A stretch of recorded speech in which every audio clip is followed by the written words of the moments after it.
I call to order this regular meeting of the Township Committee of the Township of Morris this Wednesday, April 20th, 2022. The time is now 7 p.m. Madam Clerk, if we could have a roll call, please.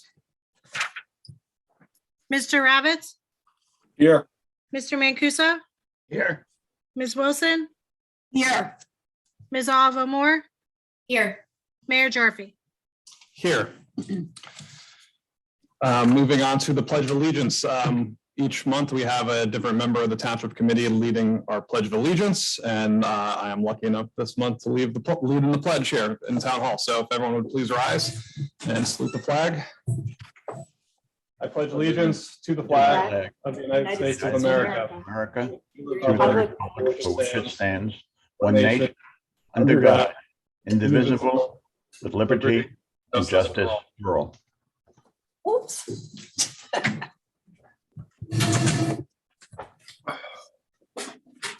All right. Approval of the minutes. The first item on our agenda this evening are the minutes of the March Township Committee meeting. May I please have a motion to approve these minutes as circulated? So moved. Second. All in favor? Aye. Aye. All right. Good evening, everyone. To those joining us this evening, we do have a stacked agenda tonight with numerous proclamations, recognitions, a presentation of our 2022 municipal budget, along with a list of ordinances for adoption, introduction. So long story short, we have a packed agenda, so we will try to be as concise as possible. But first, I do want to start off with the proclamation. So we have two proclamations tonight. The first one is honoring April 18th, 2022 through April 24th, 2022 as Morris Township Classics Week, which has been submitted to us for requests by the Morristown High School chapter of the National Junior Classic League. And I believe actually Deputy Mayor Wilson wanted to say a few words on this. If you'd like to. You're not, okay, yes. I just wanted to commend all the students who are studying Latin and all the faculty who make that study possible. I myself took 4 years of Latin in high school, and I am thankful for that experience to this day. There's nothing like Latin to help you understand grammar and to build your vocabulary. And I thank the Latin Club for bringing this event to our attention, and I commend you for all your activities to spread the word about this important field of study. Thank you. Thank you, Deputy Mayor. And I'll just state, having as a Morristown High School alumni and studied there for 4 years, I know how impressive the Latin Club is and the Latin program at the high school. So kudos to them for their great work as always. The second proclamation on the agenda this evening is honoring April 22nd as Earth Day and April 29th as Arbor Day. As you'll see later in this evening's agenda, and actually very soon in terms of our recognition, but our theme this evening is environmental protection and sustainability. We are very excited to announce a few initiatives this evening that Morris Township will be focusing on to reduce our environmental footprint on the township and preserve what we have for future generations. So we're recognizing this Friday and next Friday as both Earth Day and Arbor Days, and we do have a few events that I believe the Recreation Department is organizing to commemorate those. But in going to the next agenda item of recognition, I wanted to turn it over to Deputy Mayor Wilson, along with committee member Olivo-Moore, who will be recognizing not only the Environmental Commission for their outstanding work on behalf of our residents, but also the former chair of the Environmental Commission, who worked diligently for several years leading the commission, in many ways rejuvenating it and reviving it to become such an advocate for our environment and for our ecosystem. And the former chair is Buzz Kenney. So I will turn it over to Deputy Mayor Wilson for the recognition. Thank you, Mayor.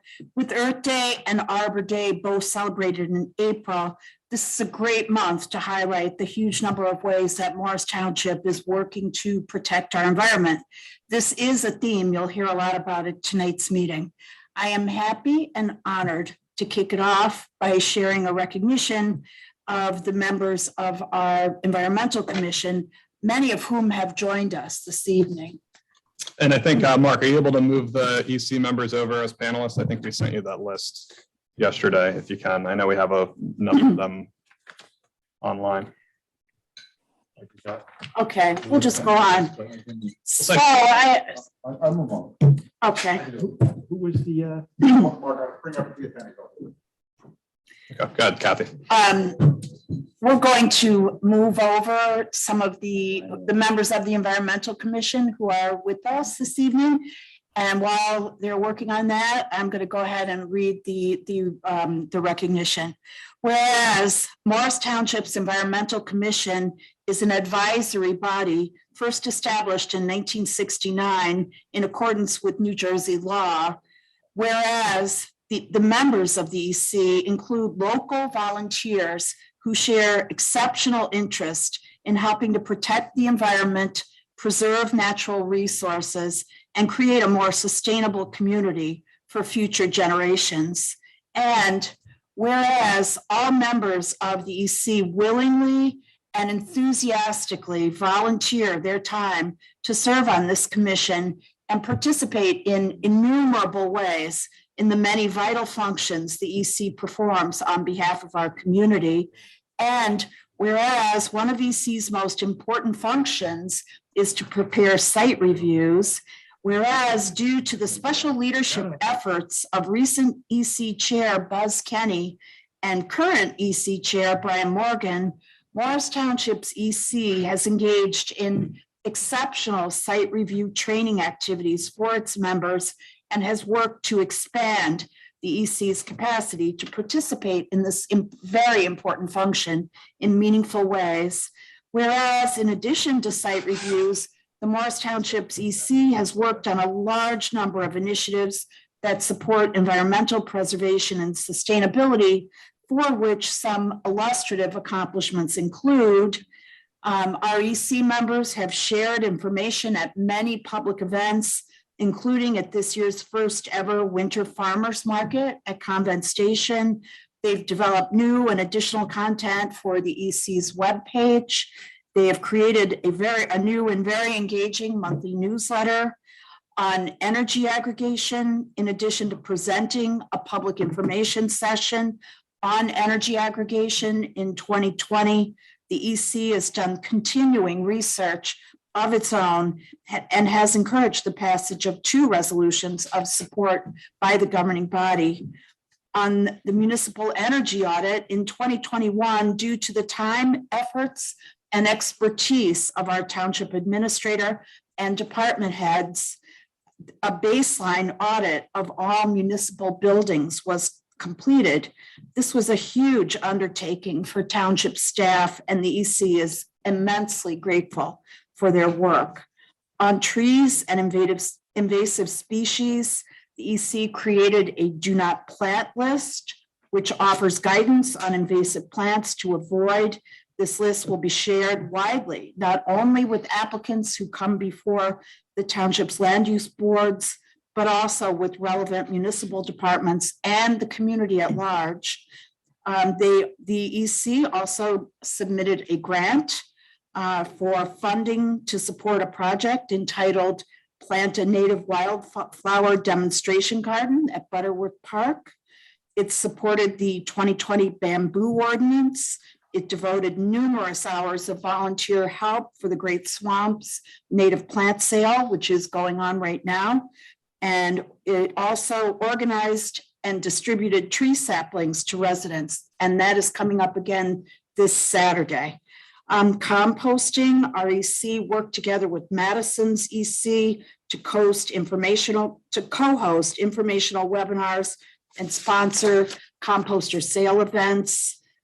They worked together with ECs of more than 15 nearby municipalities who together comprise the SJSMA, Northern Jersey Sustainable Municipal Alliance, to gather information, promote dialogue and problem solving across municipalities, and create shared model documents on such topics as green transportation, including various EV ordinances, plastic bag ban ordinance, and climate plan action template.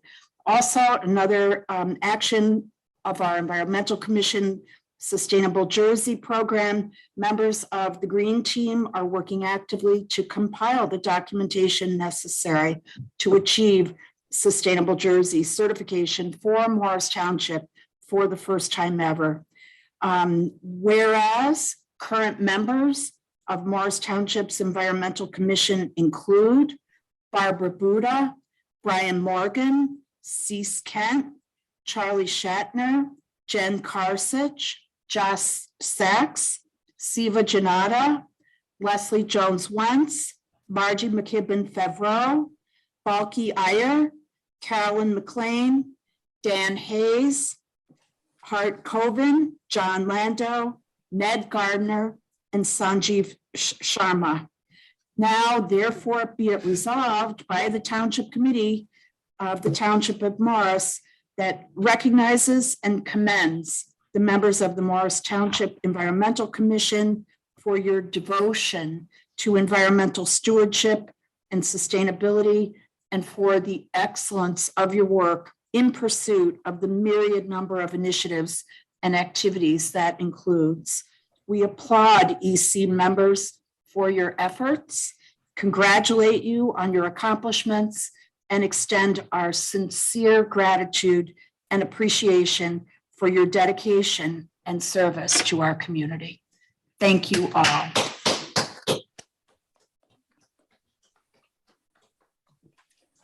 And I will turn it over now to Committeeman Olivo-Moore for recognizing Buzz. Kenney. Great, thank you. I am delighted to be able to recognize Buzz Kenney tonight.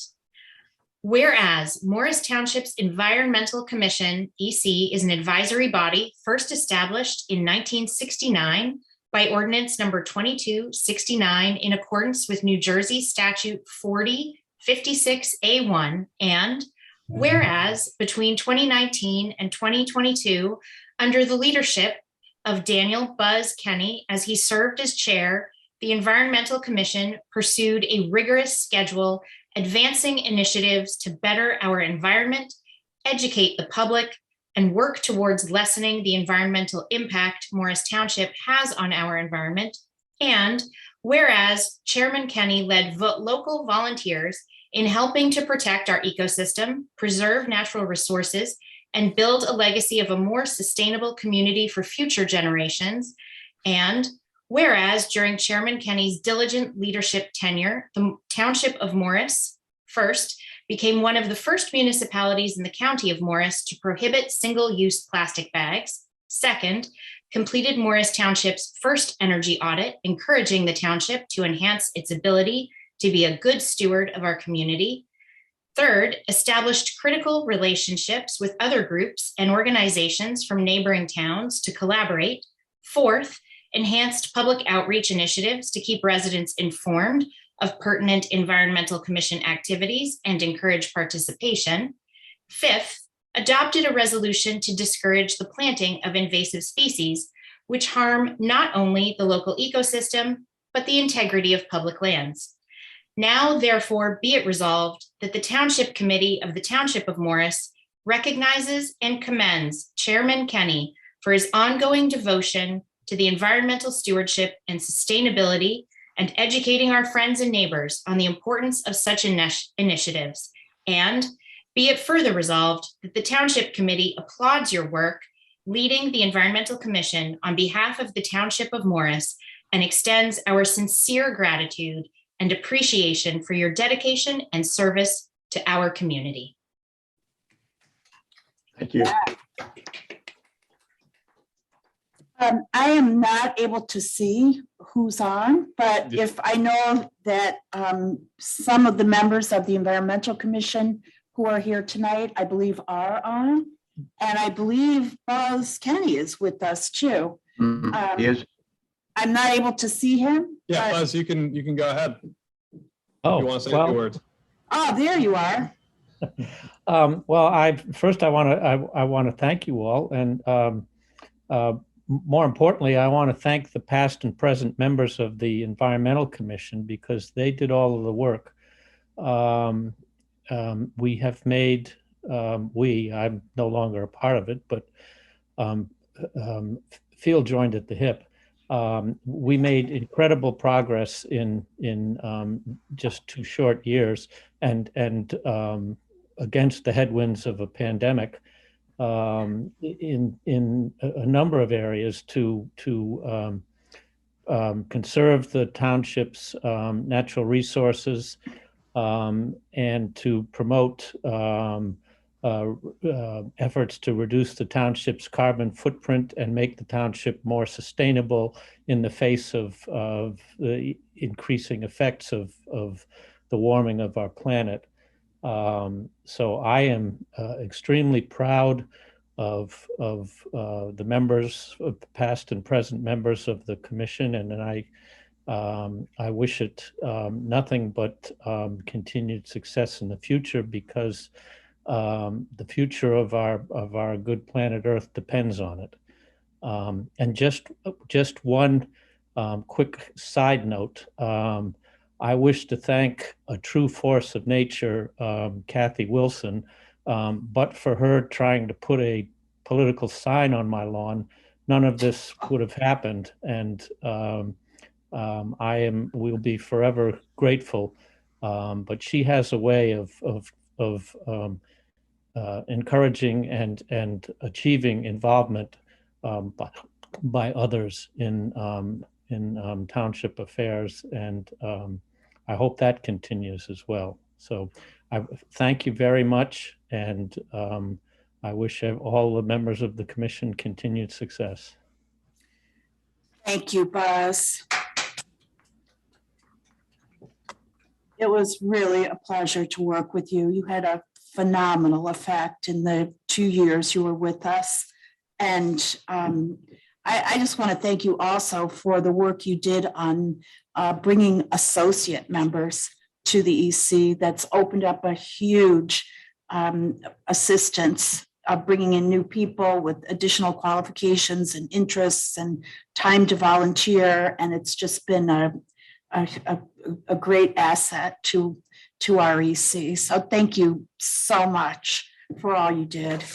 And we miss you, and we wish you all the best in your future endeavors. Thank you. Is there anyone else? Yeah, I'd like to say, Buzz, if I may, it's good to see you again. You look well. I was like everybody else, kind of shocked at your departure, but I do want to say, as a former member of EC in various capacities and walking around with you and getting to know you, I find you a kindred spirit and an absolute pleasure to work with. So thank you very much. And I want to echo, Kathy's sentiments that, I wish you all the best in this next chapter of your life. And Morris Township is the better for you having lived here. Thanks, Bud. I appreciate that. And I'll miss the Buzz and Bud calls. It's true. Is there anyone else from EC who would like to say a few words? Maybe Brian? Morgan, possibly?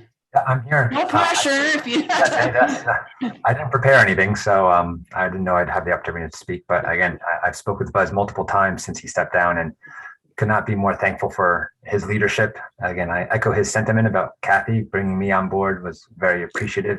And then Buzz, again, he had an amazing way of understanding his unending energy to focus on the core issues. And that, again, looking at last year's annual report, I think speaks volumes about his dedication to say, Yes. I wanted to make sure that this stuff gets done, and I want to make sure everyone gets recognized for the work they're doing. And I'm glad that we're here to be able to recognize his effort to celebrate everybody else. So again, Buzz, you're an amazing leader and model for the rest of us. So thank you for everything. Yeah. Thanks, man. Thanks so much. We really appreciate all the work that all the EC members do, everyone who's on. And if there's no one else who has any other comments. I'll just like say again, thank you, Buzz, too. And Brian, I know you have big shoes to fill. Buzz, I was hit the ground running as chair of the EC. from, when we were sitting in the room before the pandemic on the single-use plastic bag ordinance, Yes. developing that to hiking with our masks on in Jones Woods to look at the bamboo that was spreading into municipal property, to everything in between, from the opening day at the Winners Farmers Market for the EC booth to the EC booth at the Fall Festival with the acorns that Jen Karsick brought in the bucket loads, and some of which we'll be planting later this month. So congratulations to you, Buzz, for all of your successes and your continued success. Congratulations to Brian for your chairmanship of the EC, and congratulations and thank you to all the EC members for making this all possible for our community, and really not only helping educate our residents, but encourage sustainable practices throughout the township and the county. So thank you all for all of your work. Any further comments go ahead, Peter. This is Peter Mancuso, Bud. I've never worked with you, but I've heard you speak many times. More than impressed with your ability and your knowledge and your caring about our township. It is a joy to know that you have been with us, and Morris Township is lesser because you're not anymore. God bless you, sir. Thank you, Peter. Okay. Well, thank you everyone for joining, and we encourage you to stay on as we go through our ordinances and resolutions, especially the ones with our environment in mind, which we're excited to announce later on during the agenda. But next I'll move on to our Eagle Scout recognition, which I'll be formally recognizing during a ceremony during the month of May. However, since that's on the agenda, I did just want to provide a brief overview, but the Township Committee is recognizing Jacob Littman and Cameron Ross of Boy Scout Troop 112 here in Morristown. Both Jacob and Cameron have achieved the rank of Eagle Scout and will be honored at their Court of Honor ceremony, which I'm looking forward to joining them at on May 22nd. So moving on, we will move on to our first public comment and inquiry period, which is pertaining to agenda items only. I see we currently have 21 panelists with our EC members on with us here on this end, and 9 members of the public joining us virtually right now as I look at my computer screen. At this time, we'll open the meeting to the public comment on our agenda items only from those joining us virtually. Please state your name and address for the record before speaking. Please note that comments are limited to 5 minutes per speaker. If you have questions you would like answered, your remaining time to speak will be yielded back for this purpose.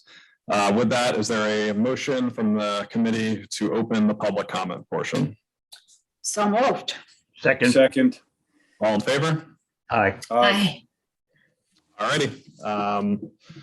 If you would like to make a comment on the agenda, please raise your virtual hand and we will unmute you. Mr. Goldberg. Yes, hi, good evening. Am I audible? You are. Lee Goldberg, 10 Arrowhead Road. And just for clarity, this is comments or questions on just the agenda items only, correct? Correct. Okay, yeah, so if there's 3 ordinances up for introduction tonight, they're number 9-22, 11-22, and 14-22, all of which deal with capital improvements, and 2 of them I think are raising bonds.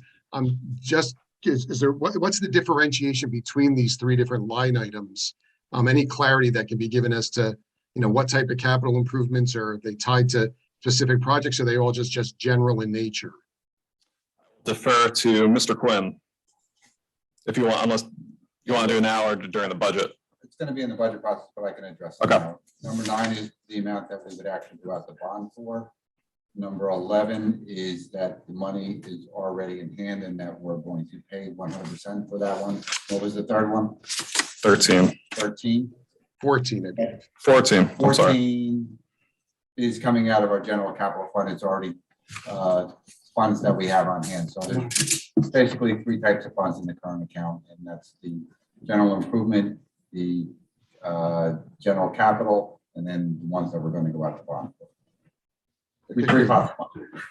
Okay, thank you for clarifying that. I appreciate it. That's all I had. Thank you so much. Thank you, Mr. Goldberg.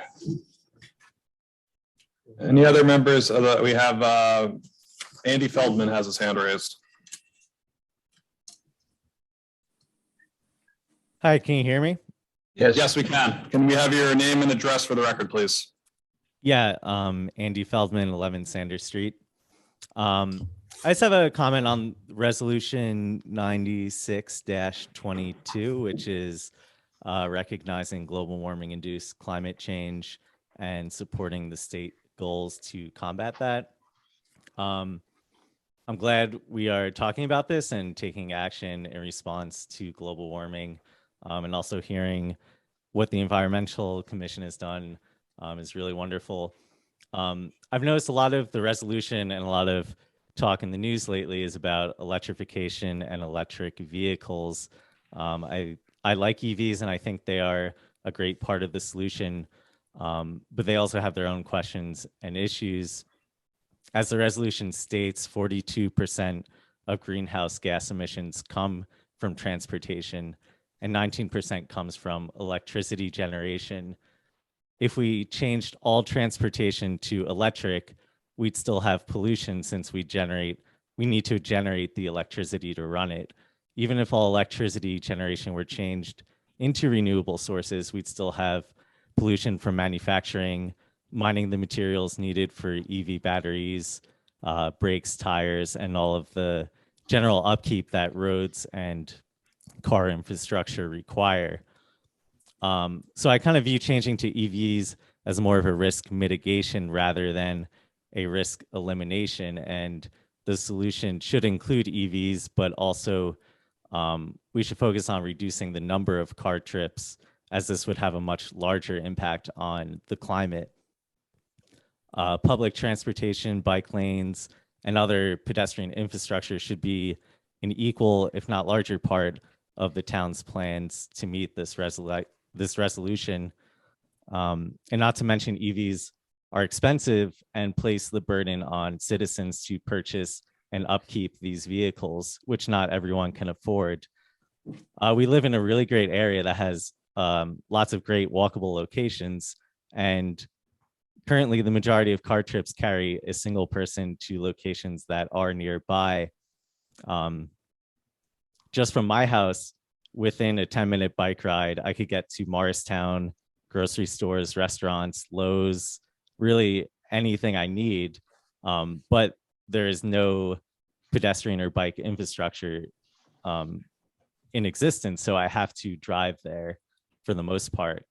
I would encourage the town to work with Morristown in response to this resolution. And I think having a network of public transportation, bike lanes, and other pedestrian infrastructure would really help to decrease the amount of car trips required rather than just replacing them with electric vehicles who need that electricity generated somewhere. Thank you. Thank you for the comments, Mr. Feldman. And now, in terms of working with Morristown surrounding communities on biking, I know we did pass our resolution supporting Trans Options work in trying to work with Madison and Morristown and Morris Township to create a bike sharing program. And I think most of this committee, if not all, agree getting people out of cars and onto bikes or onto sidewalks is a great alternative to driving. And you know, electrification of our vehicles isn't the best, it isn't, you know, the perfect solution, but it's a means to an end. And it does get us off of fossil fuels, at least polluting in our neighborhoods. And it may not be the most, you know, it may not be the perfect solution down the road, and hopefully it'll encourage more innovation in the sector. And but right now it's one of our best options to clear the air in Morris Township, but we appreciate your input. Yeah. Any other members of the public?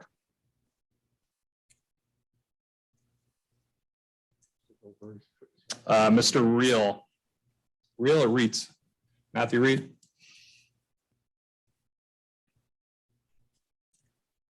Hello?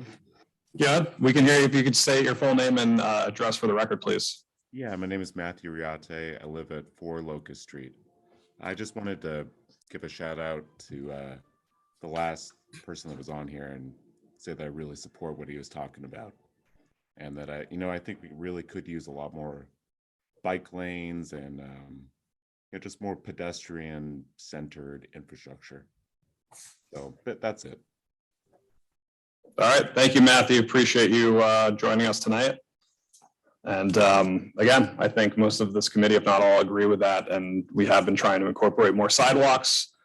We have been trying to incorporate bike lanes into reconstruction projects. And we're looking forward to having one down the road, hopefully in the near future. I know our Transportation Advisory Committee has had a bike program. They had a Waunakee loop last summer. They're going to have a loop this summer to encourage people to get out and bike and provide safe routes to do that on the roads. But thank you very much for joining.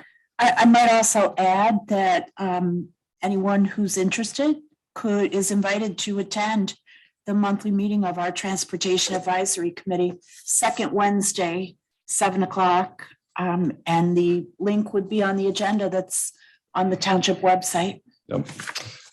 Mr. Goldberg. I think under our new rules, you only get one. Okay. Well, he's already open, so I forgot to ask you about an ordinance on my prior time. I didn't quite take the 5 minutes. Is it okay to ask one more question? You're already on, so you got it. Okay. All right. Thank you. Yeah. So resolution 8-22 for the 12 units or greater. And I don't like to assume anything, but the way I'm reading that is that correct to assume that for any developments going forward of 12 apartments or greater, that we're going to sort of mandate that they're all electrical? And does that mean no natural gas, or what? Any insight on that ordinance would be appreciated. Sure. Yes, that's correct. That is going with the New Jersey sustainability goals, the state of New Jersey that were announced a few years ago, along with the direction the federal government is going into the electrification of residential buildings. At a high level, this is apartment buildings, future apartment buildings, not existing ones, but it would require all utilities to be electric. This is also a safety concern too, because when you have apartment buildings, you have a risk of carbon monoxide and gas leaks that not only impact the apartments of which the leak is existing, but also it risks the health and well-being of those who live above, below, or to the left and right of those units. So this is new. We're probably one of the first in the state, I believe, to do this, but this is following the lead of the state of New Jersey of what they're trying to do to reduce our greenhouse gas emissions and reduce our carbon footprint. And the federal government is going to be spending billions of dollars to retrofit buildings such as apartment buildings to all electric. And we felt that it was probably responsible to just start building them with electric, so we don't have to have these retrofit costs down the road. Okay, thank you for adding some color to that. Very helpful and informative. I appreciate it. Thank you for my time. Thank you, Mr. Goldberg. Seeing no further hands raised, is there a motion to close the first public comment portion? So moved, Mr. Mayor. Second. All in favor? Aye. Aye. Okay, ordinances, public hearing and final consideration. We have two ordinances for public hearing and final consideration on tonight's agenda. Madam Clerk, if you would please read the title of the first ordinance into the record, and we will then open to the public hearing. Ordinance number 02-22, an ordinance to exceed the municipal budget appropriation limits and to establish a cap bank for calendar year 2022. At this time, we will open the public hearing for any comments from the public. Please state your name and address for the record before speaking. Please note that comments are limited to 5 minutes per speaker. If you have any questions you would like answered, your remaining time to speak will be yielded back for this purpose. May I have a motion to open the public hearing on ordinance number 02-22? So moved. Second. All in favor? Aye. Aye. Okay, members of the public, any hands raised for comments on ordinance 02-22? Seeing none, is there a motion to close the public portion? So moved, sir. Is there a second? Second. All in favor? Aye. Aye. Okay, then may I have an motion to adopt ordinance 02-22? So moved. Second. Wow, we're gonna have to we have about like 5 more of these, so let's. Get in sync. Let's figure out who's gonna win. Okay, are there any questions or discussion, topics of discussion amongst the committee members on this ordinance? Hearing none, Madam Clerk, may I please have a roll call? Mr. Ravitz, Yes. Mr. Mancuso, Yes. Ms. Wilson, Yes. Ms. Olivo-Moore, Yes. Mayor Gyorfy. Yes. I, Mark Gyorfy, Mayor, declare ordinance number 02-22 approved and adopted, and direct the Township Clerk to publish proper notice thereof in the official newspaper. Madam Clerk, please read the title of the second ordinance into the record, and we will then open for the public hearing. Ordinance number 03-22, an ordinance amending Article 5, Open Space Committee, Section 9-25, funding of Open Space Trust Fund of the Code of Ordinances of the Township of Morris. At this time, we will open the public hearing for any comments from the public. Please state your name and address for the record before speaking. Please note that comments are limited to 5 minutes per speaker. If you have questions you would like answered, your remaining time to speak will be yielded back, and I will need to start memorizing this because I'll be saying it a few more times tonight. May I have a motion to open the public hearing on ordinance number 03-22? So moved. Second. All in favor? Aye. Aye. Any members of the public wishing to speak on 03-22, please raise your hand. Seeing none, do I have a motion to close the public comments? So moved. Second. All in favor? Aye. Aye. May I have a motion to now adopt ordinance 03-22? So moved. So moved. Second. Are there any discussion items or questions from the Township Committee on 03-22? Hearing none, Madam Clerk, may I please have a roll call?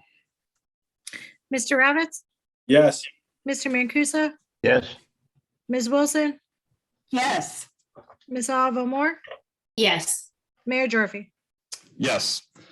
I, Mark Gyorfy, Mayor, declare ordinance number 03-22 approved and adopted, and direct the Township Clerk to publish proper notice thereof in the official newspaper. We're now moving into the next section of our meeting, and that is the 2022 municipal budget and presentation. I will now turn it over to our Township Administrator, Tim Quinn, to provide his presentation to the Township Committee and members of the public. We will have public comments as part of this presentation as well, along with questions from the Township Committee. Thank you, Mayor. We are privileged tonight to have our auditor, Valerie Dolan from MUNICIPAL, with us, as is Fran DeAngelis, our CFO. Way we'd like to start the budget presentation is for Ms. Dolan to give an overview of the budget, and then I will get into the presentation itself, and then following that, open it up to questions or comments from the Township Committee, and then questions or comments from the public, and then put it forward to a motion to vote on the budget. So, Ms. Dolan, if you could provide an overview of the budget for us, please. Good evening, everyone. For those who don't know me, my name is Valerie Dolan, and I'm with a partner with MUNICIPAL. We were appointed this year to be the auditors for the Morris Township. We are happy to be back, and we appreciate the opportunity to work again with the Township of Morris. Getting into the budget, I do have to say, first of all, the township should be commended for its continued commitment to fiscal responsibility. And this approach that you've taken to this budget is, once again, as it has been in the past, very prudent and reasonable. Once again, we always say there was no effort made to make this budget look better while sacrificing any future budget.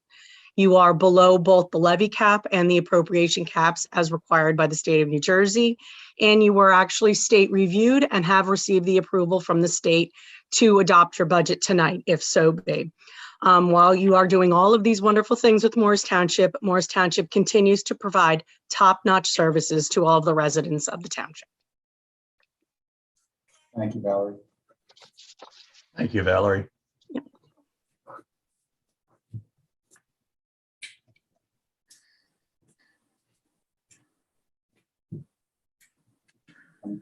Yep.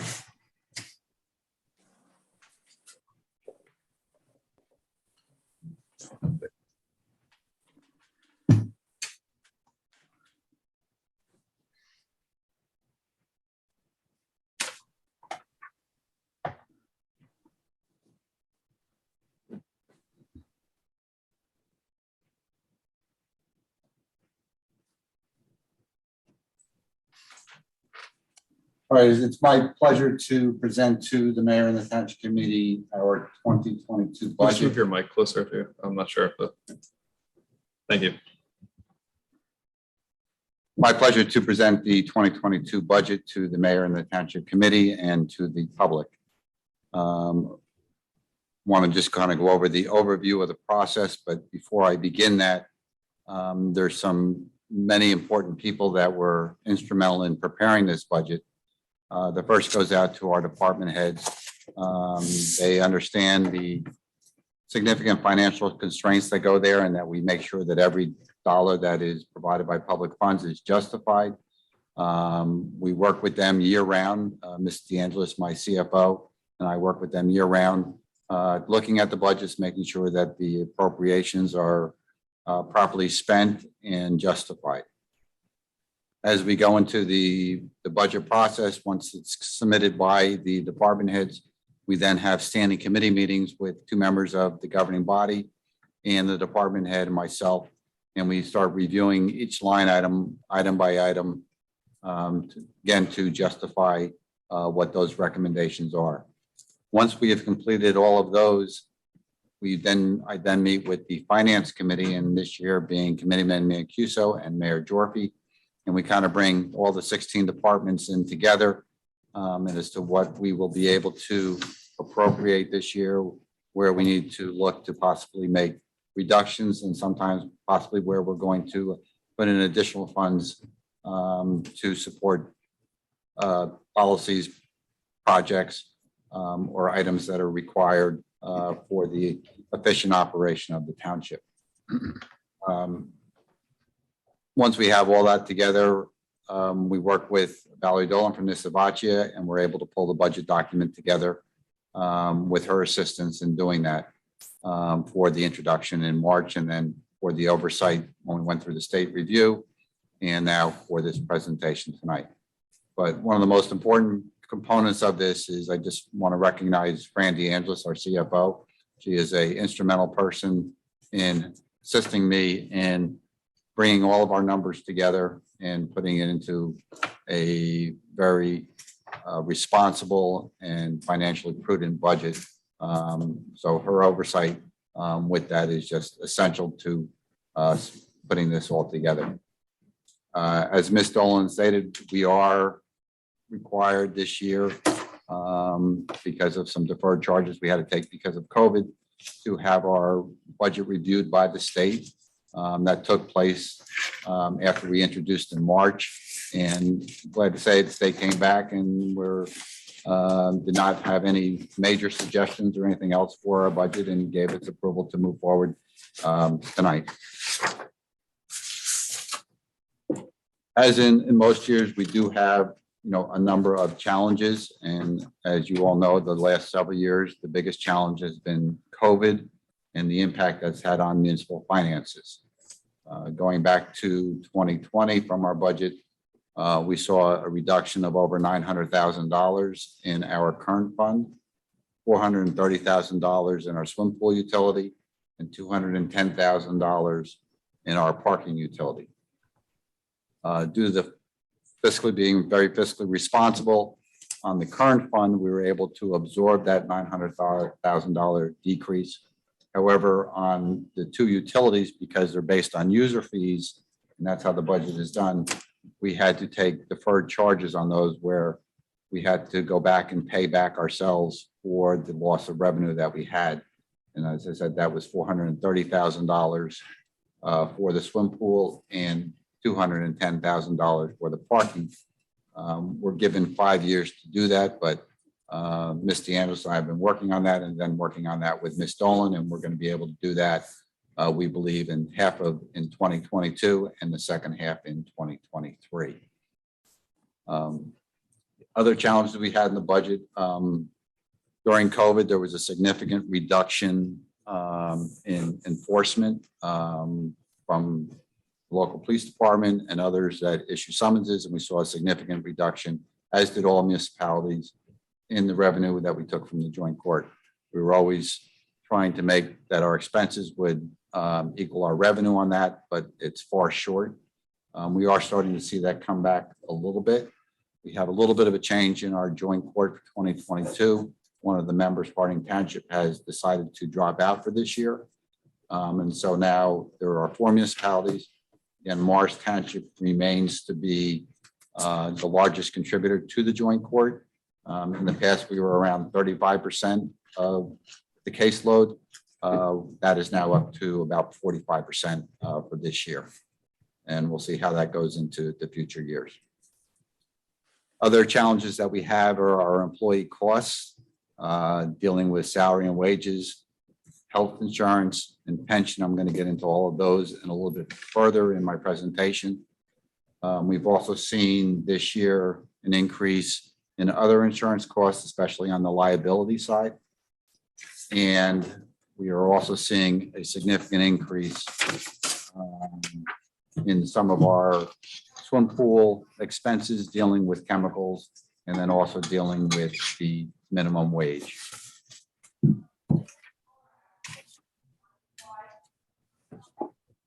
So looking just, as the coronavirus impact and as we're coming out of it, we did see a loss of fund balance available for our budget this year.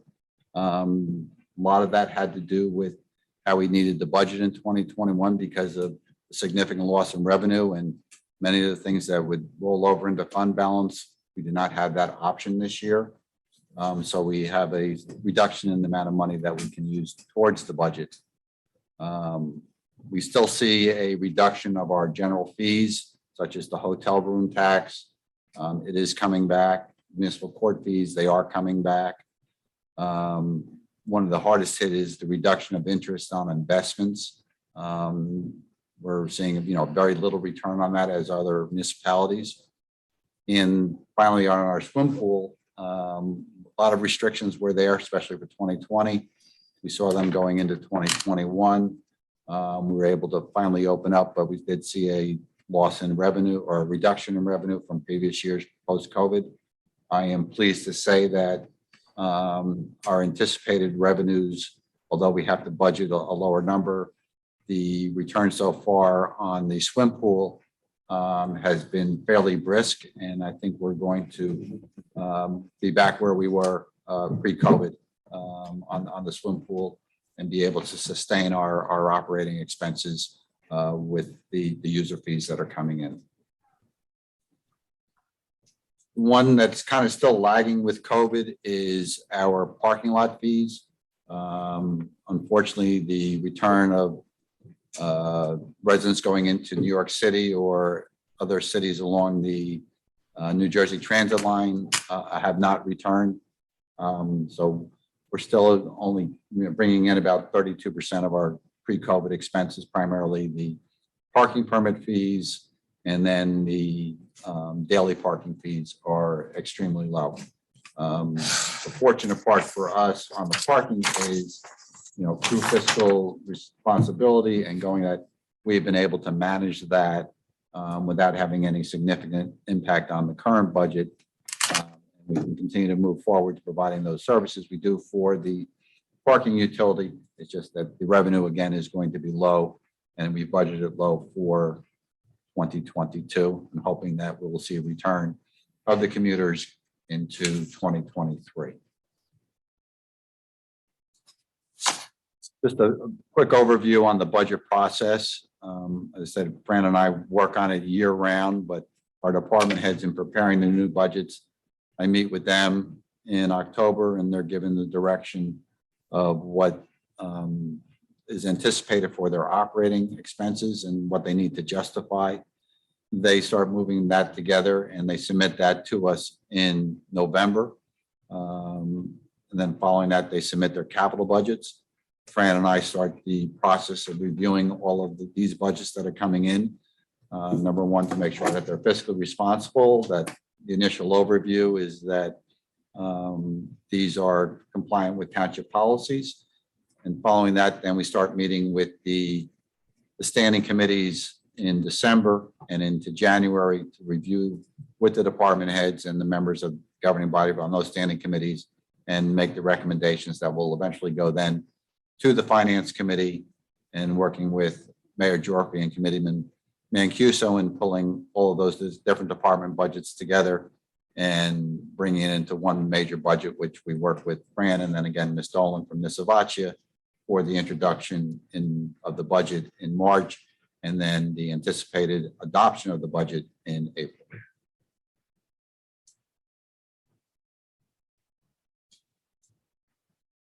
One of the things that affects our budget every year is state aid.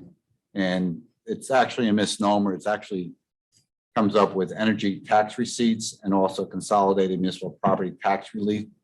Both of those are supposed to be funded back to the municipalities. We've been getting since 2010, just under $3.3 million.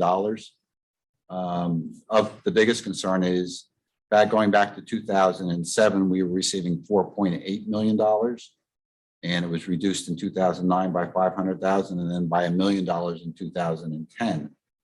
And it stayed stagnant at that number. This is a significant loss for the township, as it does other municipalities. We are losing well over this year $1.8 million that we should be entitled to. The state has, through the League of Municipalities, has initiated legislation, which is Bill S-330, for municipalities to start getting this ETR money back. This year's allocation of the 3.2 is 100% ETR money. As I said, we lost $1.8 million of what we were entitled to by that. So we're hopeful that that legislation moves through the state legislature and to the governor so that we can start getting back these funds. We look back at this and Ms. DeAngelis keeps a tracking spreadsheet every year of what we should be entitled to, what we're receiving. And right now, since this has taken place, we have lost over $18.8 million in anticipated revenue. That would certainly help our municipal coffers with our budgets. So this year we should have received just under $5.1 million. And Tim, this is what last month we passed a resolution advocating for the Senate bill to restore the funding levels. And I know the bill went through committee, I believe, in the state Senate, and we're optimistic and keeping our fingers crossed that it moves forward in the state house. Yes, sir, that is correct. Resolution 6122 was passed by the governing body to support that legislation. One of the other challenges that we have with our budget, and those are our statutory expenses. Two biggest ones being the pension. We are contributors to primarily two pension systems, the public employees retirement system, and then the police and fire retirement system. For the past 2 years, both of those have gone up significantly. This year, the public employees pension system is going up over 10% for our contribution of approximately $92,000. On the police and fire side, it's going up over 5% for an increase of over $101,000. And these are assessments by the state, and it's a requirement for the township to make these pension payments. In fact, I think Ms. DeAngelis just made them the other day, and they're on the bill list for tonight.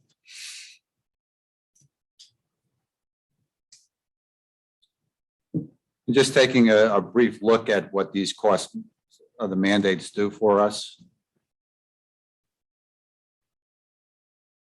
And I said the two different pensions are contributing quite a bit, as is our requirement for Social Security, and then also our requirements for our group health insurance.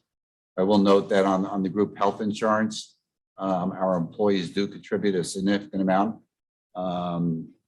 They can contribute over $1 million towards our cost for healthcare for our employees.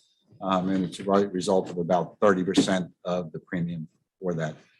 But we're seeing this year an increase of these costs of state mandates of just under $274,000.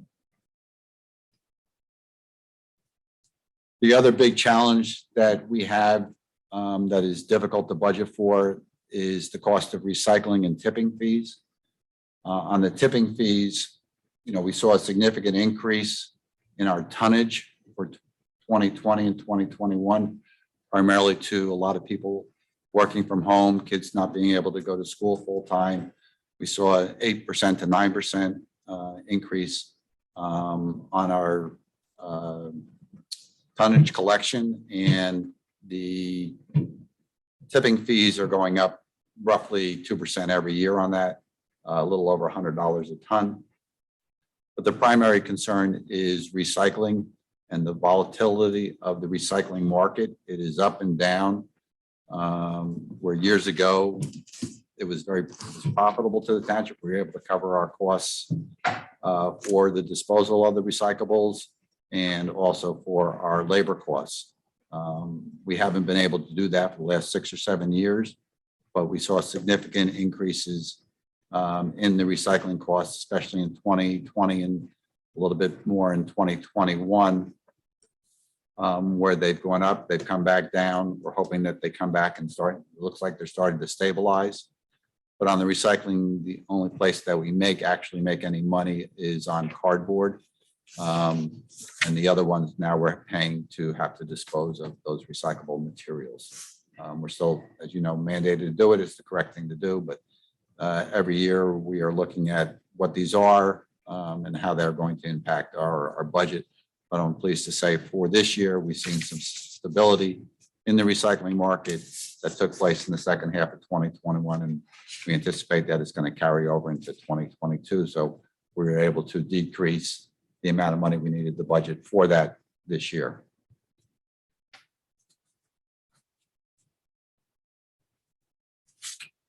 Also take a look at our municipal debt as we're moving on that. It's been the policy of the township that we're not going to bring on any new debt other than what we retire. It did change a little bit for 2021 because of the problems with raising money in the 2021 budget. We did not bring on any new debt in the current fund in 2021. We became very proactive. We looked at a number of projects that had previously been funded, what their balances were. We accumulated all of those and reallocated those funds for 2021. But the benefit it was, it did bring down our debt on the current fund. As for the sewer utility, we have been debt-free every year since 2014, moving to eliminate the debt for the sewer utility, and we should be able to do that by 2030. The swim pool utility is, we redid the pools back in 2015 and 2016. It was well over $4 million, and we only had a 10-year payout of that. We're moving into year 8. So we've been able to bring that debt down on the swim pool utility. And then finally with the parking utility, we again have gone debt-free since 2014. And within the next 2 years, the parking utility will be debt-free. But as you can see from the slide, overall, the township's debt has gone down about $9 million between 2016 and 2022.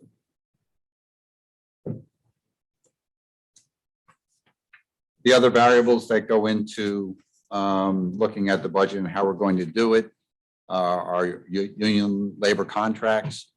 All of those contracts, there's 4 of them. They all expired at the end of 2021. One of the benefits that the township had for approximately 10 years was a 2% interest arbitration cap that dealt with our police and fire unions. Unfortunately, that has sunsetted, and we no longer have that. So the contract negotiations are ongoing, but the 2% that we were able to use is no longer on the table. So we are moving forward on the contract negotiations. I think they are, moving well, and that we should be able to come to a resolution in the near future with each of our unions and being responsible in what we do in those contracts, and they'll be 4-year contracts. The other thing we're looking at is our employee contributions to health benefits, as previously mentioned. The employees do contribute to that, approximately 30% of it, a little over $1 million. The other thing we saw a little bit of an increase for our residents this year is the increase in the share of the library costs. And our library costs are based on the equalized ratio between the town of Morristown and the Township of Morris. So that equalized ratio has swung in the favor of Morristown again this year, as in the past several years. So now our obligation for the library budget will be slightly higher than it had been in past years. And always, as I said previously, spoke about the state aid, which is the energy tax receipts. And it's certainly moving forward that we'll still get that funding in future years, but we're hopeful that that funding will increase with the bill that is currently before the legislature. It has always been the goal of the township to provide a high level of services to our residents, and we continue to do that. This budget does not decrease any services for our residents. We have, as you know, very good service from our police, our fire, our EMS, and our OEM. We provide terrific health services, especially with COVID, by our health department. We continue providing, waste disposal, recycling, road maintenance for all of our residents. And we had the premier recreation program, and we continue to increase the number of programs we have. And our programs range from toddlers to our seniors. And there's a number of different programs that are out there for any residents. And we also provide services and recreation opportunities for many residents or many people that are outside of residency in Morris Township. And we have, professional services, and that's both in-house here, what we have with our folks that are in finance and the health department, the clerk's office, engineering, construction, recreation, police, fire, our sewer utility, our Department of Public Works. And I hope I didn't miss anybody there, but there's 16 different departments, but we also have terrific professionals that assist us on our land use boards, municipal attorney, the different boards that we have that provide those services to the township as we move in different projects that we wish to undertake.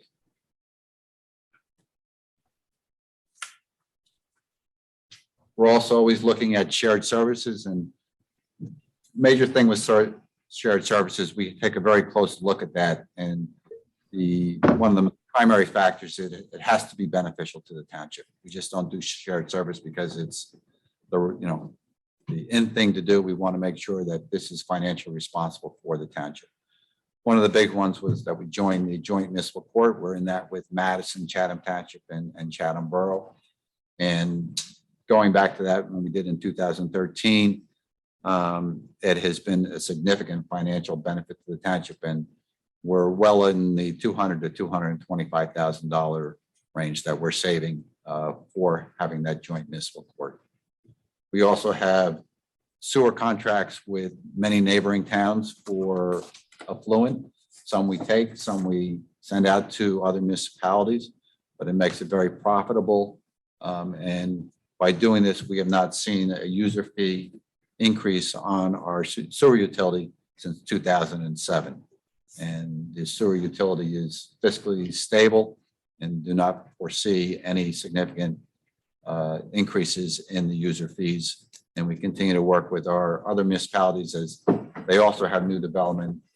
We're receiving, that affluent, which is bringing in additional revenue to the township. As previously mentioned, we do have the library, that we have a shared library with the town of Morristown, the joint library. We continue to work with Morristown for the funding on that. As with the equalized ratio, the township residents are responsible for 2/3 of their budget. The other major one we have is for our public safety and communications with the County of Morris to provide our communication services for our first responders. And we've had that in place since 2011. And we have not seen an increase on that from the county in over 6 years. And that's their commitment for that. So we're well saving over $600,000 to $700,000, not including any capital expenses that would be required for that. Some of the key offsets that assisted us in the budget is,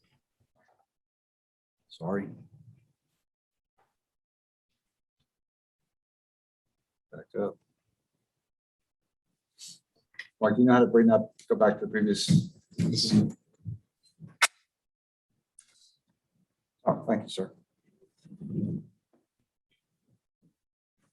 One of the things is we briefly spoke about the capital funding program. We are still, working on funding that we did on the reallocation from last year.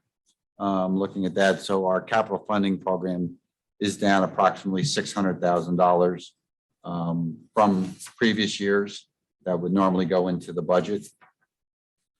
We have the Lennar project over at the Colgate property. That is a pilot project. We're seeing an additional revenue of $410,000 coming in from that project. And we're seeing more anticipated revenue from that project as it finishes up, and that'll be fully completed this year. Overall, that's going to bring us in close to $800,000 a year in revenue. We also saw a reduction in our debt for this year. As we reduce our debt, we saw a reduction in our debt expenses of $400,000. For our anticipated revenue for this year, we're going to use approximately $5.8 million of fund balance. That is $0.6 million, $600,000 less than last year, and about $1.7 million less than we used in 2020 prior to COVID. Looking at our miscellaneous revenues, they are stable. We are starting to come back. Our fees and permits are down $127,000 from pre-COVID, but we're hopeful that as we come out of it, we're going to see that increase in hotel room tax to assist us on that. We're also hopeful that the revenue that we take in from municipal court will also get back up to the pre-COVID levels, and we'll be able to offset our costs for the municipal court. We're down approximately $65,000 from pre-COVID. Also in their miscellaneous revenue is an additional $1.7 million, and that's from the American Rescue Plan funding that we have received. And I'm going to go into that in a little bit further detail on that.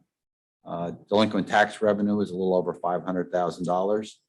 And then the funding that we take in from our local property taxes and the pilot programs, especially Lennar, is just under $24 million at 23.9. And then the library tax goes in, you'll see that also as an offset of $1.93 million.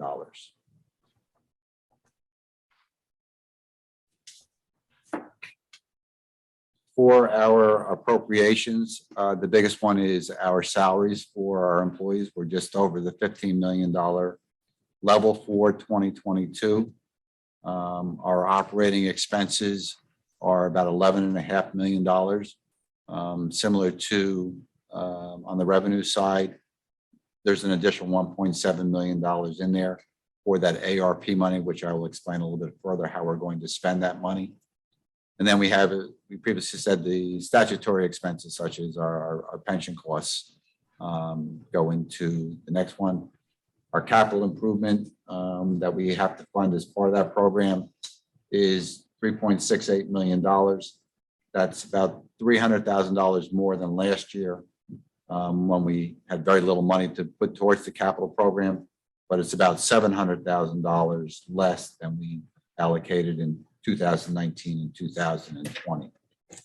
Our debt service is at $3.7 million, and that's down about $400,000, and we anticipate that going down again in 2023. And then there's the reserve for uncollected taxes that goes in. It's a number that we put into the budget every year to assist us, and that's $3.2 million. And then you'll see the offset there for the joint public library for the $1.93 million. Bringing us up to our budget of a little over $40.5 million.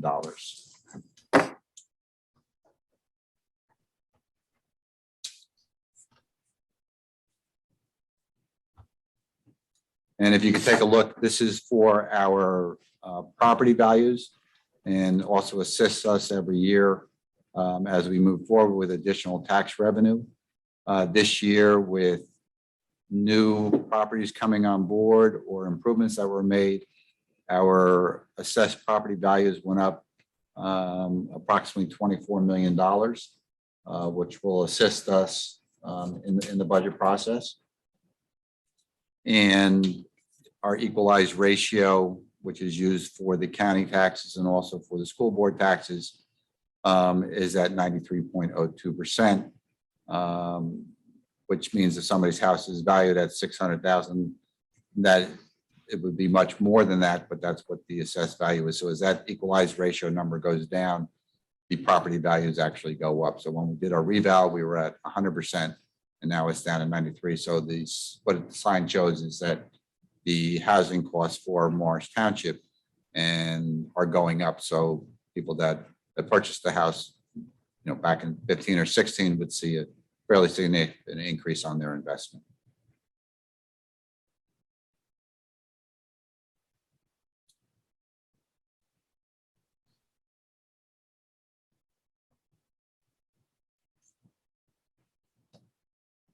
And just taking a look at the total property tax rate and what we're going to estimate that to be for 2021 and 2022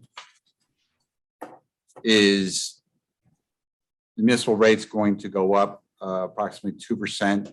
It comes out to approximately $4.50 per household.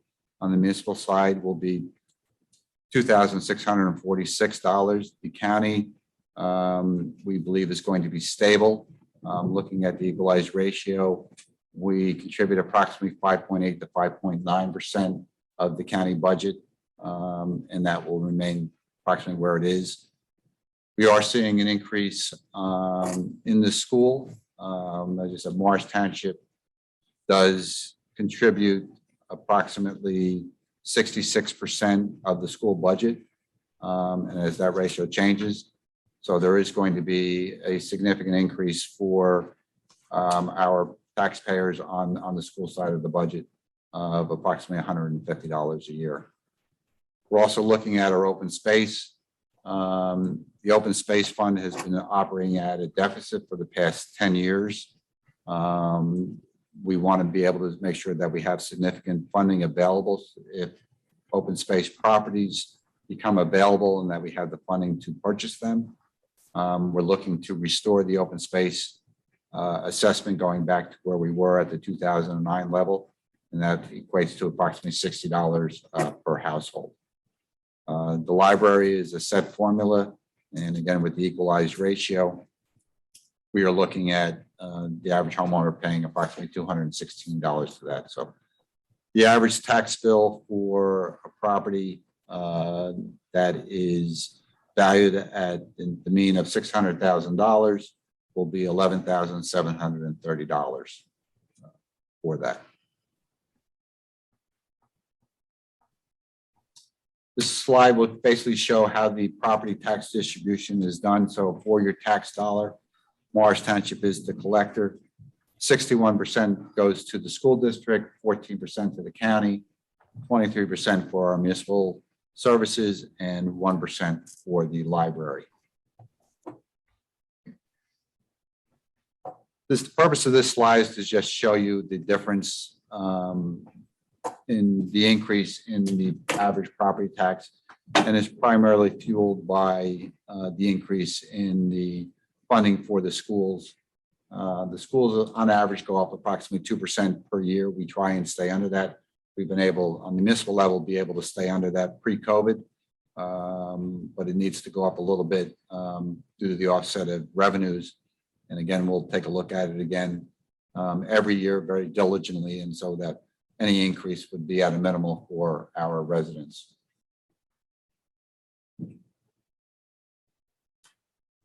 And just we do the reserve for uncollected taxes, which was at $3.2 million. And we're very conservative with that because that will then roll back into fund balance, which will keep our municipal budget stable.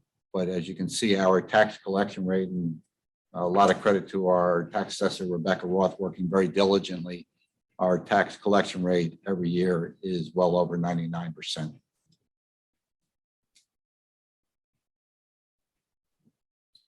And one of the most important things in the budget process is our fund balance.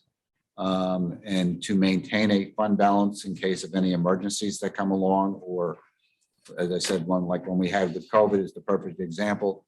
You know, we lost over $900,000 in revenue on the current side, but we were able to continue providing emergency services and regular services to our residents. It helps us maintain the tax levy cap of 2% and not going over that. We are hundreds of thousands of dollars below that. It's also our insurance against any loss of revenue. And then certainly, as you know, we've had a lot of major storms over the last 10 years, from Sandy to Irene to the nor'easters, that we've been able to respond to and provide the funding for the cleanups and the damage before getting reimbursed by FEMA. The other thing gives us a lot of assurance on tax appeals, so that if we do have tax appeals, that we will not have to raise taxes to pay off tax appeals. Tax appeals, especially on the commercial side, have always been a concern. We've taken a very proactive approach in putting money aside for tax appeals. And then if they come, we were able to address them. But one of the issues that we're seeing now, and I anticipate we're going to be having with tax appeals over the next 3 or 4 years, is many of the companies now are changing their work, the way they work. There's not as many employees going into offices, and we're seeing a significant availability of office space. A lot of that is now being subleased, and when those leases expire, we may have some significant vacancy rates that are a concern, because vacancy rates do equate to a component of tax appeals. So again, we're preparing ourselves and making sure that we're stable with that, and any tax appeals that are successful by those applicants does not have an impact on our tax rate. And the township has maintained a very good fund balance policy.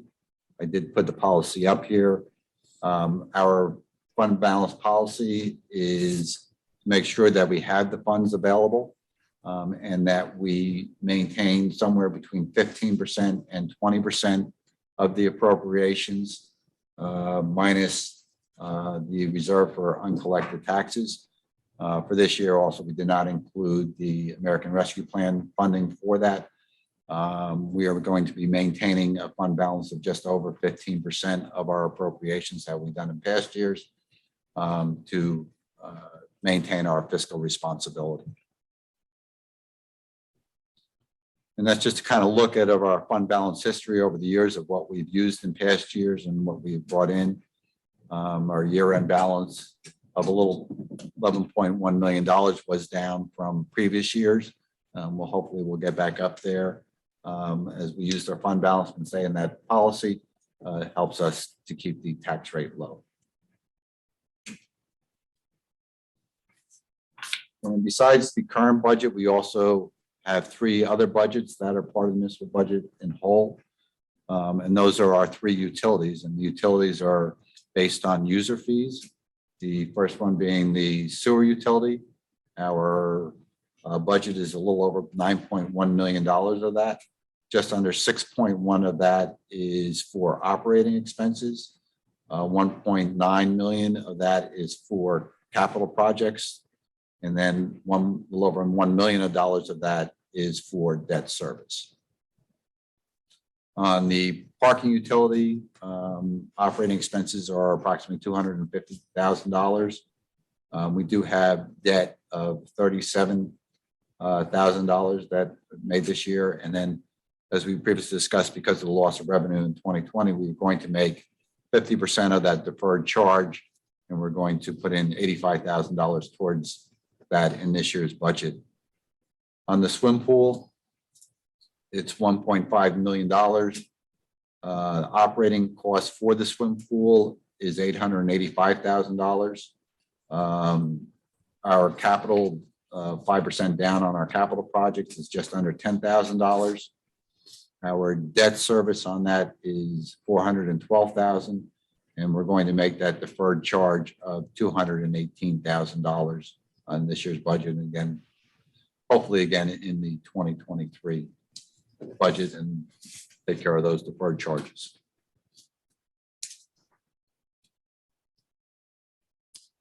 So this year we do have in the budget our American Rescue Plan funds. The township is receiving approximately $2.3 million of that. We've received the first tranche back in July of 2021, and we're expecting the second tranche this July. And how we're going to allocate the funding for this in this year's budget. We had approximately just under $100,000 in COVID expenses that we utilized it for. One of the big projects that we're looking on right now, and it should be coming to fruition this spring, is our infrastructure for our IT, and primarily that we are able to bring in better audio and visual equipment for these remote meetings. And as we're going back, coming out of COVID, where we can have meetings where we can have the public, and that we can also have people participate remotely. This will enhance our abilities to do that. So we're actively working on that, and certainly see funding on that being expended in the very near future. And as we are opening up for regular meetings, to have better audio and video for anybody that will be participating remotely. Also looking for a number of the meetings that we do by Zoom, and enhancing our capabilities for Zoom meetings for different boards or different meetings that take place every day in the township. We also are looking to redevelop the Collinsville playground. It's a major initiative. We are moving forward on hiring a planner to assist us with that. We're looking, this project is going to be, well over $1 million. We want to seek a lot of input from our residents on what they would like at this facility. It's actually two different playgrounds that are adjacent to each other, the Collinsville playground and Tucker Field. We are also applying for some congressional aid through Representative Sherrill for another $500,000. And we're hopeful that through these, the American Rescue Plan and the congressional funding, we'll be able to fully fund the redevelopment of this park. We will also be, we are in need of replacing one of our ladder trucks with fire apparatus. And we're going to use $1 million to buy a piece of fire apparatus called a Quint. It's a combination engine and ladder truck that's been recommended by our fire department for this. It's going to replace an aging truck that is over 25 years old and is, as you would call the money pit. A lot of money going in with little return on that. So it'll be a good investment, and look to be ordering this piece of fire apparatus in the very near future.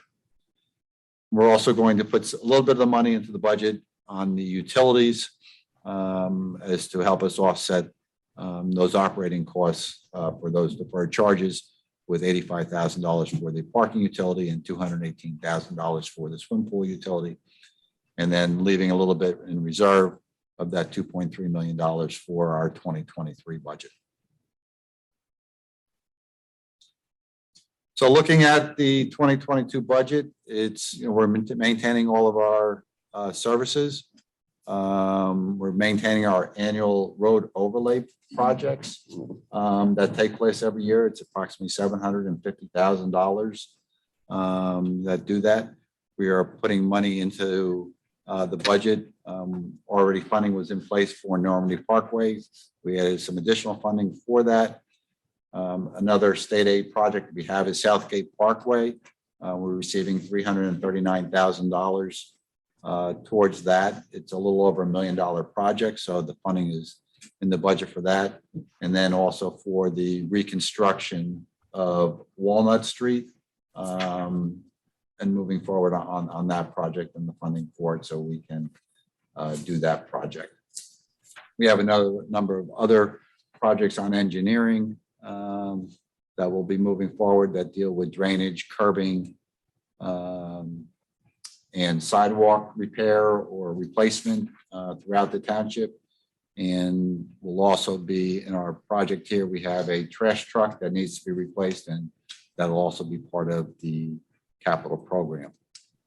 I said we're using the ARP money for the fire apparatus, the IT infrastructure, and the redevelopment of the Collinsville Tucker playground.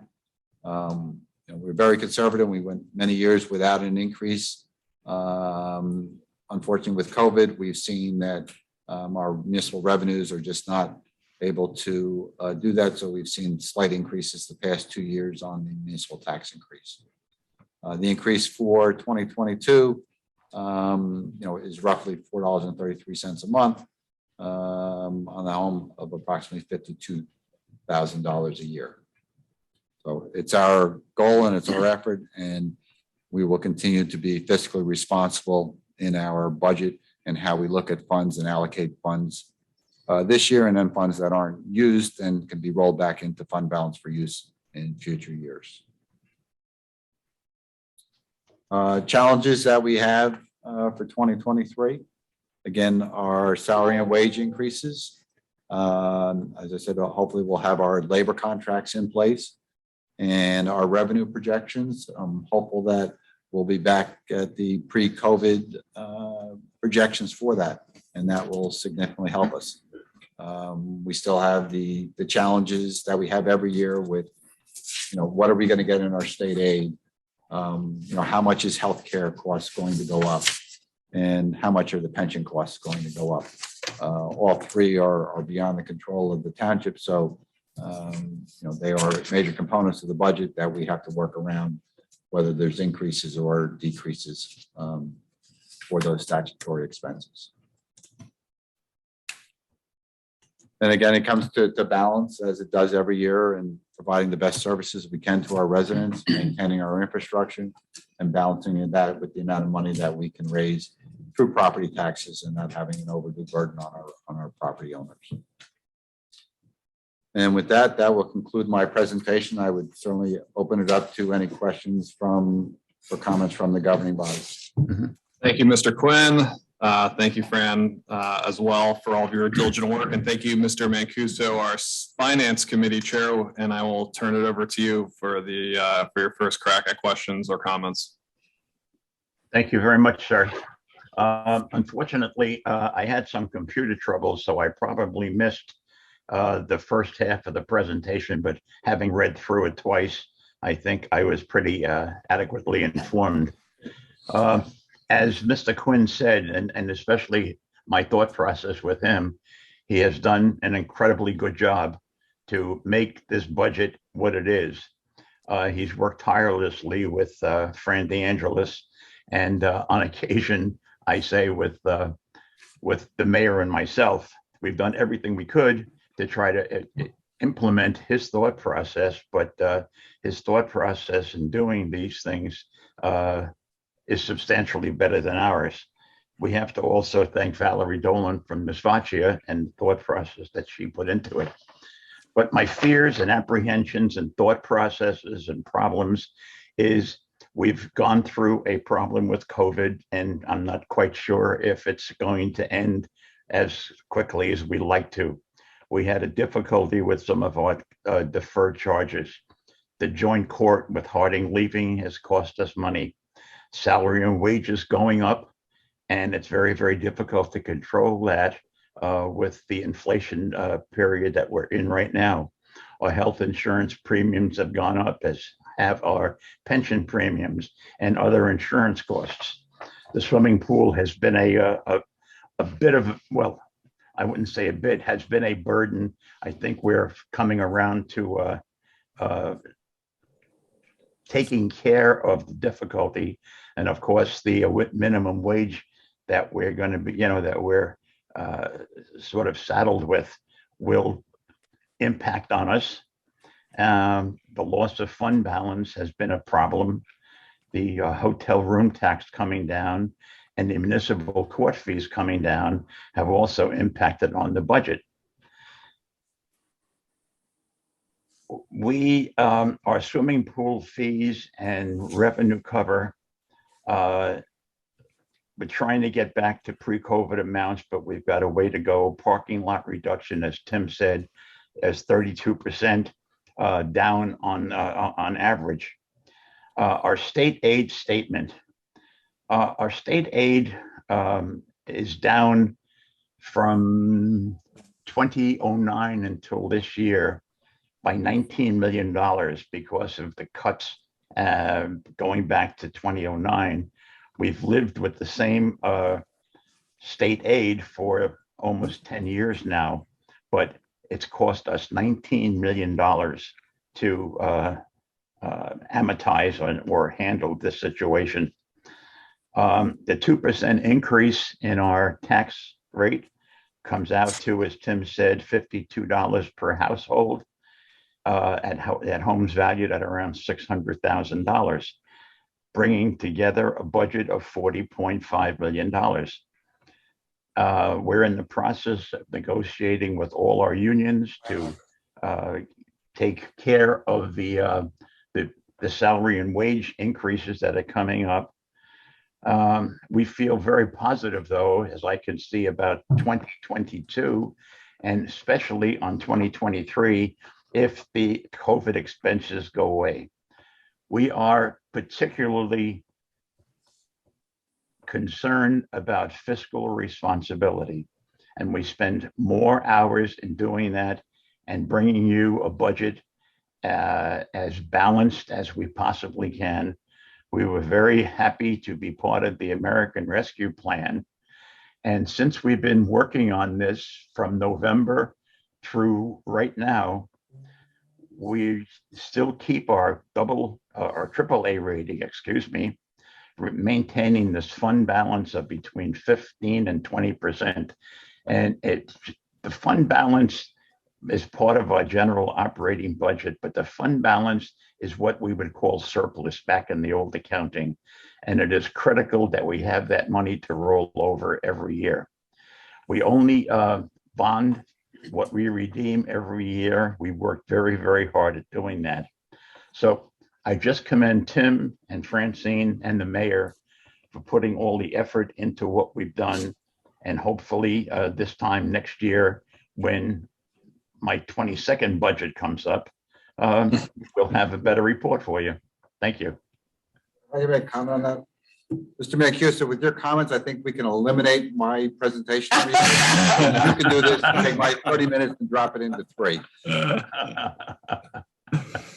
No, thank you, Mr. Mancuso, for your leadership as chair of the Finance Committee yet again. Again, thank you to Tim, Fran, for all your hard work going back to the fall and to now.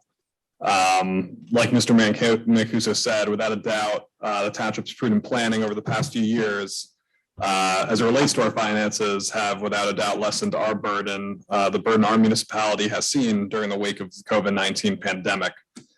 Morris Township has weathered the financial storm as a result of the pandemic, especially given the decrease in revenues and our increased expenses, and the costs of goods and services continue to skyrocket, which is of concern. As a result, we've been able to produce this budget tonight that not only rectifies the challenges posed to us during the pandemic, but allows us to turn the page forward through investing in important long-term projects that will benefit our residents for years. With the light at the end of the tunnel with the COVID pandemic, it's time to look forward to the future needs of our residents through this budgeting process, and this is what we're doing.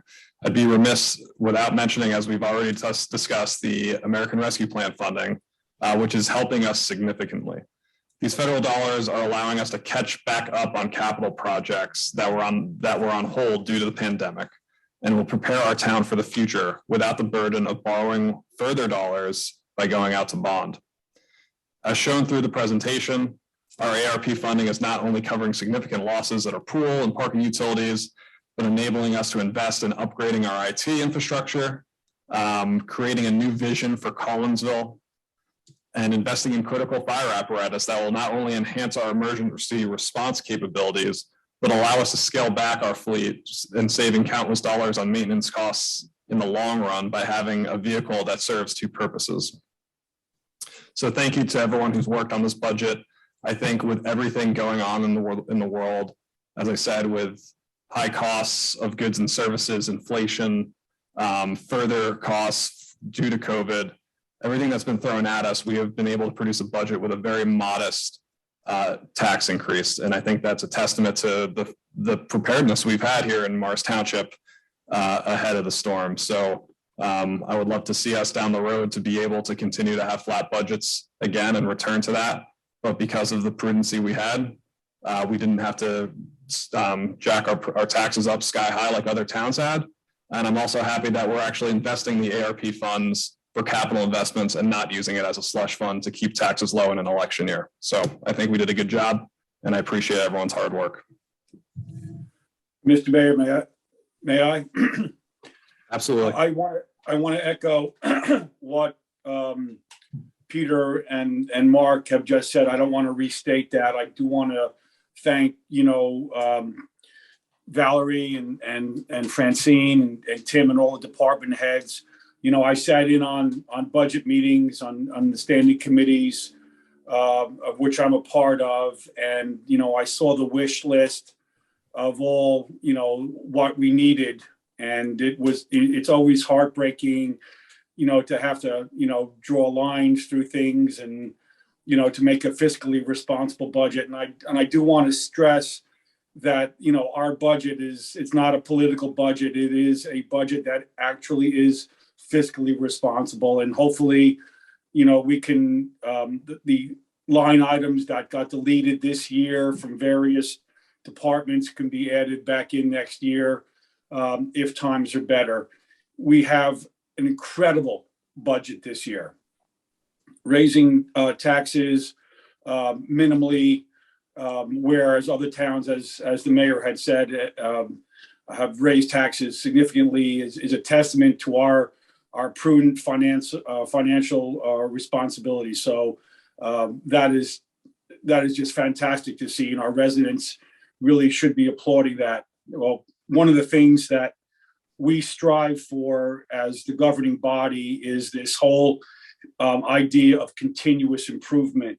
And even though in the last couple of years with the supply chain kind of messed up due to COVID and now war in Europe and COVID in China shutting down Chinese ports, which is going to back up supply chain more, as if we need that. We are doing a phenomenal job of actually moving the ball forward, improving the town, not only for ourselves, but our posterity. And I think that that's something that we should all kind of pat ourselves on the back for and be appreciative as residents of this town that we've done, I think, such a phenomenal job. So thank you, Mayor. Thank you, Mr. Ravitz. Any further comments? Yes, I would just like to comment, echo what everyone has said. Many thanks to everyone who's worked on this. I know it is a Herculean task to get to this point. It requires a lot of time, a lot of expertise, and a lot of effort from many different people. As was stated, thank you to all the department heads, to our accounting firm, to Fran, our CFO. Thank you to Mark and Peter on the finance committee, and especially thank you to Tim Quinn, who I know spent hundreds of hours on this project. And I would like to see all of you get just a little vacation from this project. It's well earned, and I know it's a year-round project, so I think maybe you get a week or two off. I gave Fran Friday and Monday off. Friday and Monday. Okay, good. Well, take what you can get. Now, I do have one sort of small question that came to mind when you were talking about the parking utility. And I know in the past, it's been difficult for people to get permits. Can you talk about the availability of that? We're open. We're open for business for anyone who wants a parking permit, right? Parking permits available, especially for township residents. Right. So a small silver lining. In the past, that's been a problem. We've had a long wait list, and but if you buy your permit every year, you stay on the list. So you get first preference the following year. You don't have to go on it. So it's a prudent investment to continue to buy your permit every year. There you go. And as Peter would know, as a fellow Morrison Essex train line traveler and commuter, we have the best parking permit deal on the entire train line, I would say, and the best train station at that. Yes, we do. So anyway, it's a great effort here, and I just want to thank everyone for all you've done. Great job.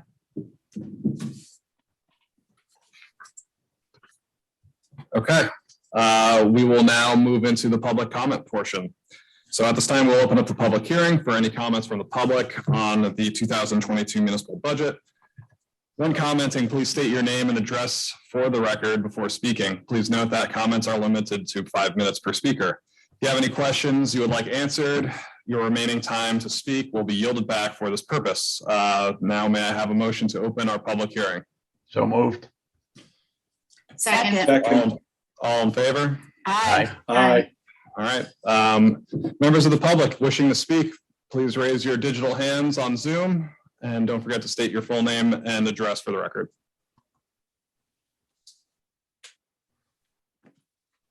Seeing none, is there a motion to close the public portion? So So moved. moved. Second. All right, I don't know how our clerk is recording all of these tonight because there's been multiple firsts and seconds for everything. That's all right. I'm alternating between Bud and Kathy, basically. I think we need a push button to see who hit the first. All in favor? Aye. Aye. Aye. Mr. Quinn.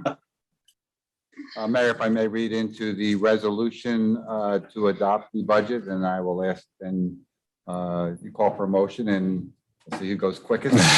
And then after that, we'll need a roll call. So the resolution shall be it resolved by the Township Committee of the Township of Morris, County of Morris, that the budget herein before set forth is hereby adopted and shall constitute an appropriation for the purposes stated of the sums therein set forth as appropriations and authorization of the amount of $23,913,269.95 for municipal purposes and $542,675 for open space, recreation, farmland, historic preservation trust fund levy, and $1,935,974.14 as the minimum library tax. And with that, sir, I would ask that you call for a motion for the budget. Okay. Committee members, may I have a motion to approve and adopt the 2022 budget and tax resolution? So moved. And I will second that as the second member of the standing committee. The clerk will call the roll. Mr. Ravitz, Yes. Mr. Mancuso, Yes. Ms. Wilson, Yes. Ms. Olivo-Moore, Yes. Mayor Gyorfy. Yes. Mr. Quinn? Notice is hereby given that the budget and tax resolution has been approved by the Township Committee of the Township of Morris, County of Morris on April 20th, 2022. Thank you. Thank you, Mr. Quinn. I wish I could say we have a shorter section after completing that. But Try to get our timing down on this. Please do. We have 11 ordinances for introduction that's on tonight's agenda. Madam Clerk, please read the title of the first ordinance into the record. This code change designates Juneteenth as an official annual holiday for township employees.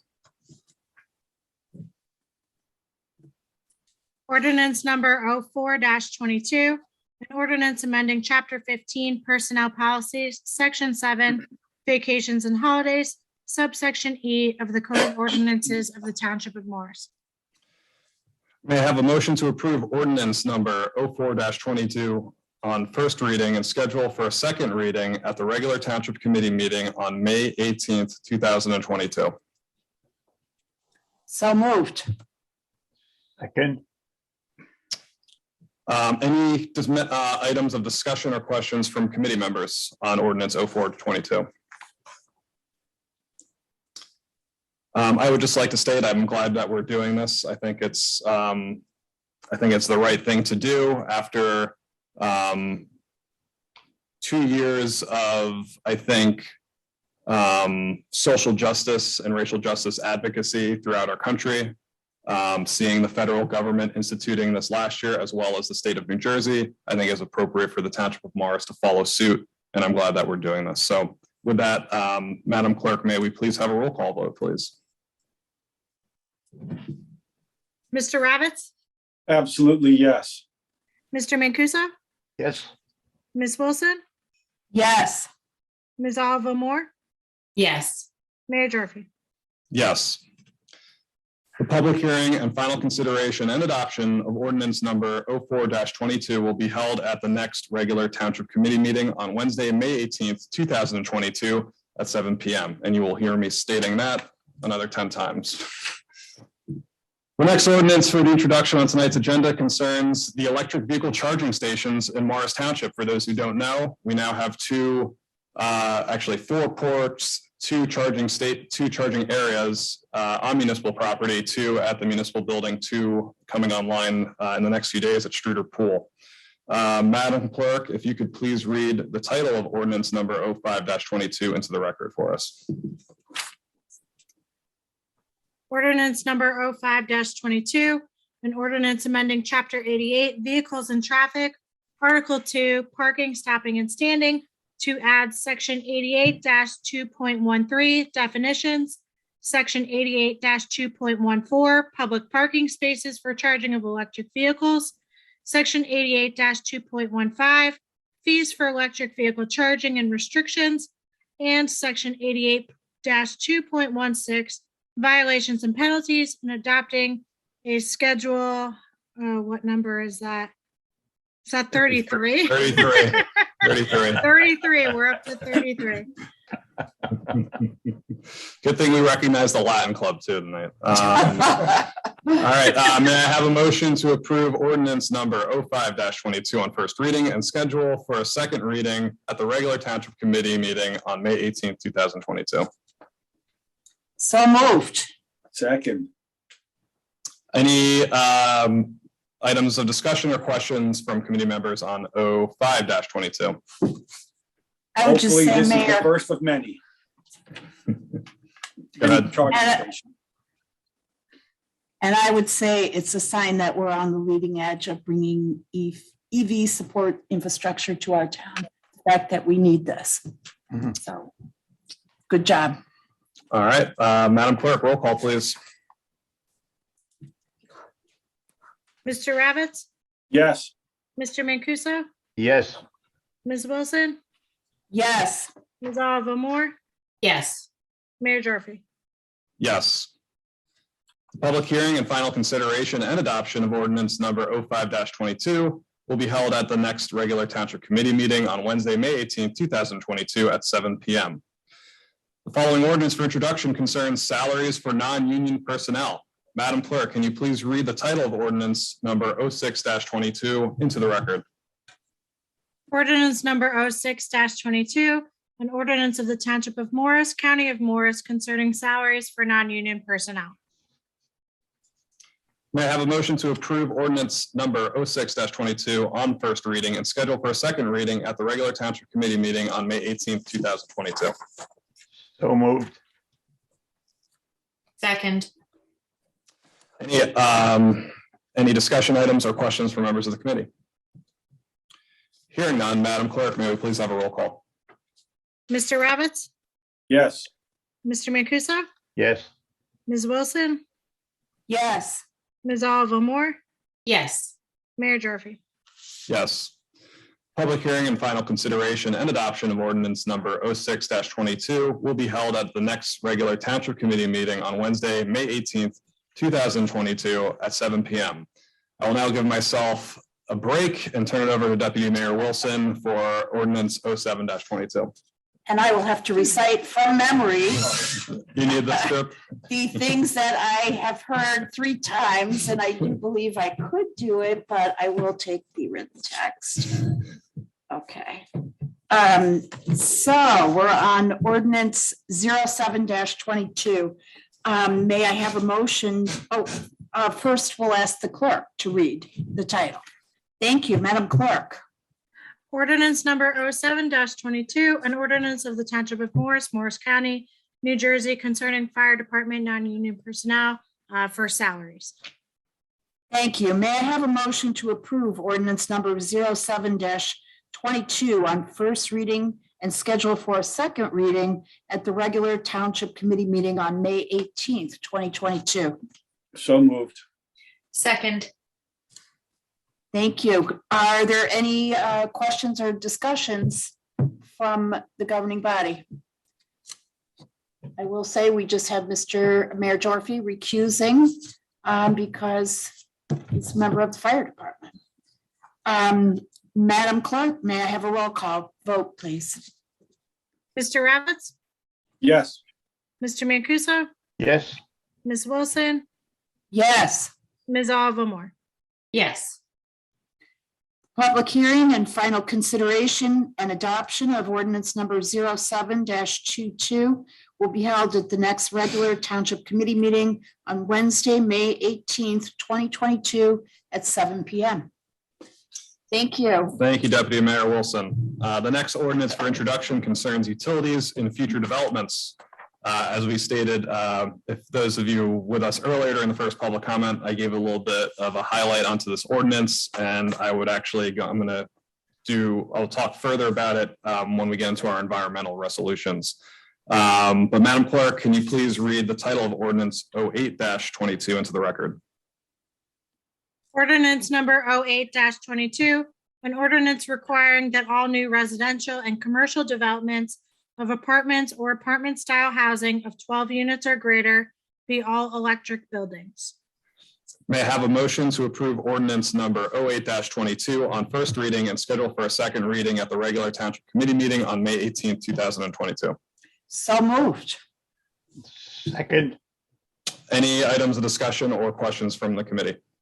Just real quick, Mr. Mayor, I fully support this all electric. I wish it was less than 12 units. Electric utilities are much cleaner. The JCP&L, who services our town, does get a good portion of their electric power from renewable resources rather than fracked gas, which causes all kinds of environmental damage, as many of us have read about. So kudos for this particular item.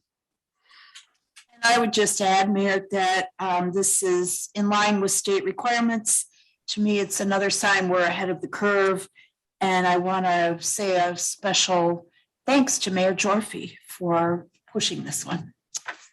Thank you, Deputy Mayor Wilson and Mr. Ravitz. With that, Madam Clerk, can we have a roll call, please? Mr. Ravitz, Yes.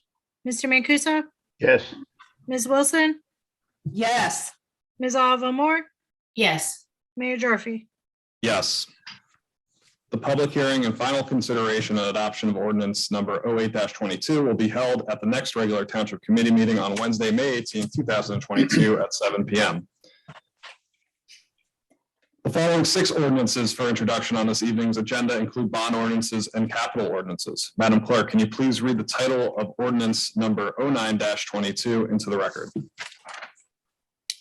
Ordinance number 09-22, bond ordinance providing for various capital improvements by the Township of Morris, appropriating the aggregate amount of $2,101,500 therefore, and authorizing the issuance of $1,996,425 of bonds or notes of the township to finance part of the cost thereof.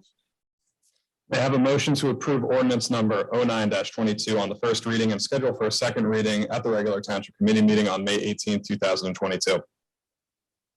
So moved. Second. Second. Any discussion items or questions? Madam Clerk will call the roll. Mr. Ravitz, Yes. Mr. Mancuso, Yes. Ms. Wilson, Yes. Ms. Olivo-Moore, Yes. Mayor Gyorfy. Yes.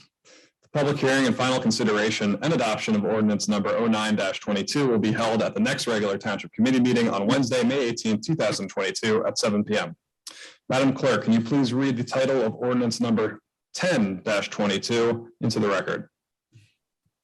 Ordinance number 10-22, bond ordinance providing for swimming pool improvements by the Township of Morris, appropriating $195,000 therefore, and authorizing the issuance of $185,250 bonds or notes of the township to finance part of the cost thereof.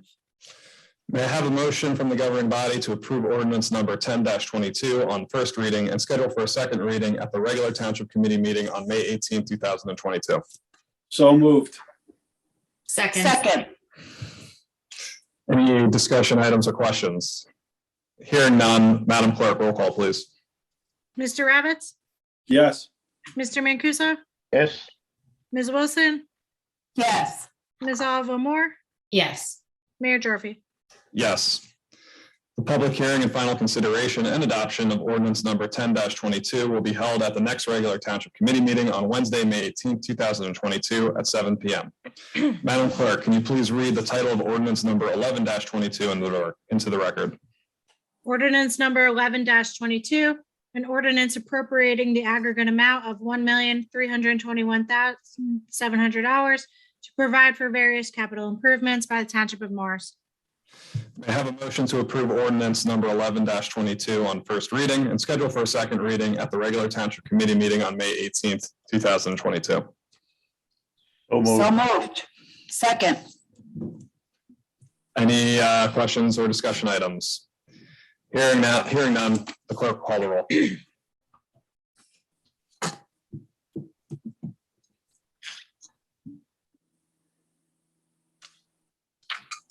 Sorry, I was muted. Mr. Ravitz, Yes. Mr. Mancuso, Yes. Ms. Wilson, Yes. Ms. Olivo-Moore, Yes. Mayor Gyorfy. Yes. Public hearing and final consideration and adoption of ordinance number 11-22 will be held at the next regular Township Committee meeting on Wednesday, May 18th, 2022 at 7 p.m. Madam Clerk, can you please read the title of ordinance number 12-22 into the record? Ordinance number 12-22, an ordinance appropriating $1,969,500 available in the Sewer Utility Capital Improvement Fund to provide for various wastewater treatment plant and sewer system improvements by the Township of Morris. May I have a motion to approve ordinance number 12-22 on first reading and schedule for a second reading at the regular Township Committee meeting on May 18th, 2022? So moved. Second. Any questions or items of discussion? Hearing none, Madam Clerk, may I please have a roll call vote? Mr. Ravitz, Yes. Mr. Mancuso, Yes. Ms. Wilson, Yes. Ms. Olivo-Moore, Yes. Mayor Gyorfy. Yes. The public hearing and final consideration and adoption of ordinance number 12-22 will be held at the next regular Township Committee meeting on Wednesday, May 18th, 2022 at 7 p.m. Madam Clerk, can you please read the title of ordinance number 13-22 into the record? Ordinance number 13-22, an ordinance appropriating $20,000 available in the Parking Utility Capital Improvement Fund to provide for the purchase and installation of a new boiler for the Convent Train Station House by the Township of Morris. I have a motion to approve ordinance number 13-22 on first reading and schedule for the second reading at the regular Township Committee meeting on May 18th, 2022. So moved. Second.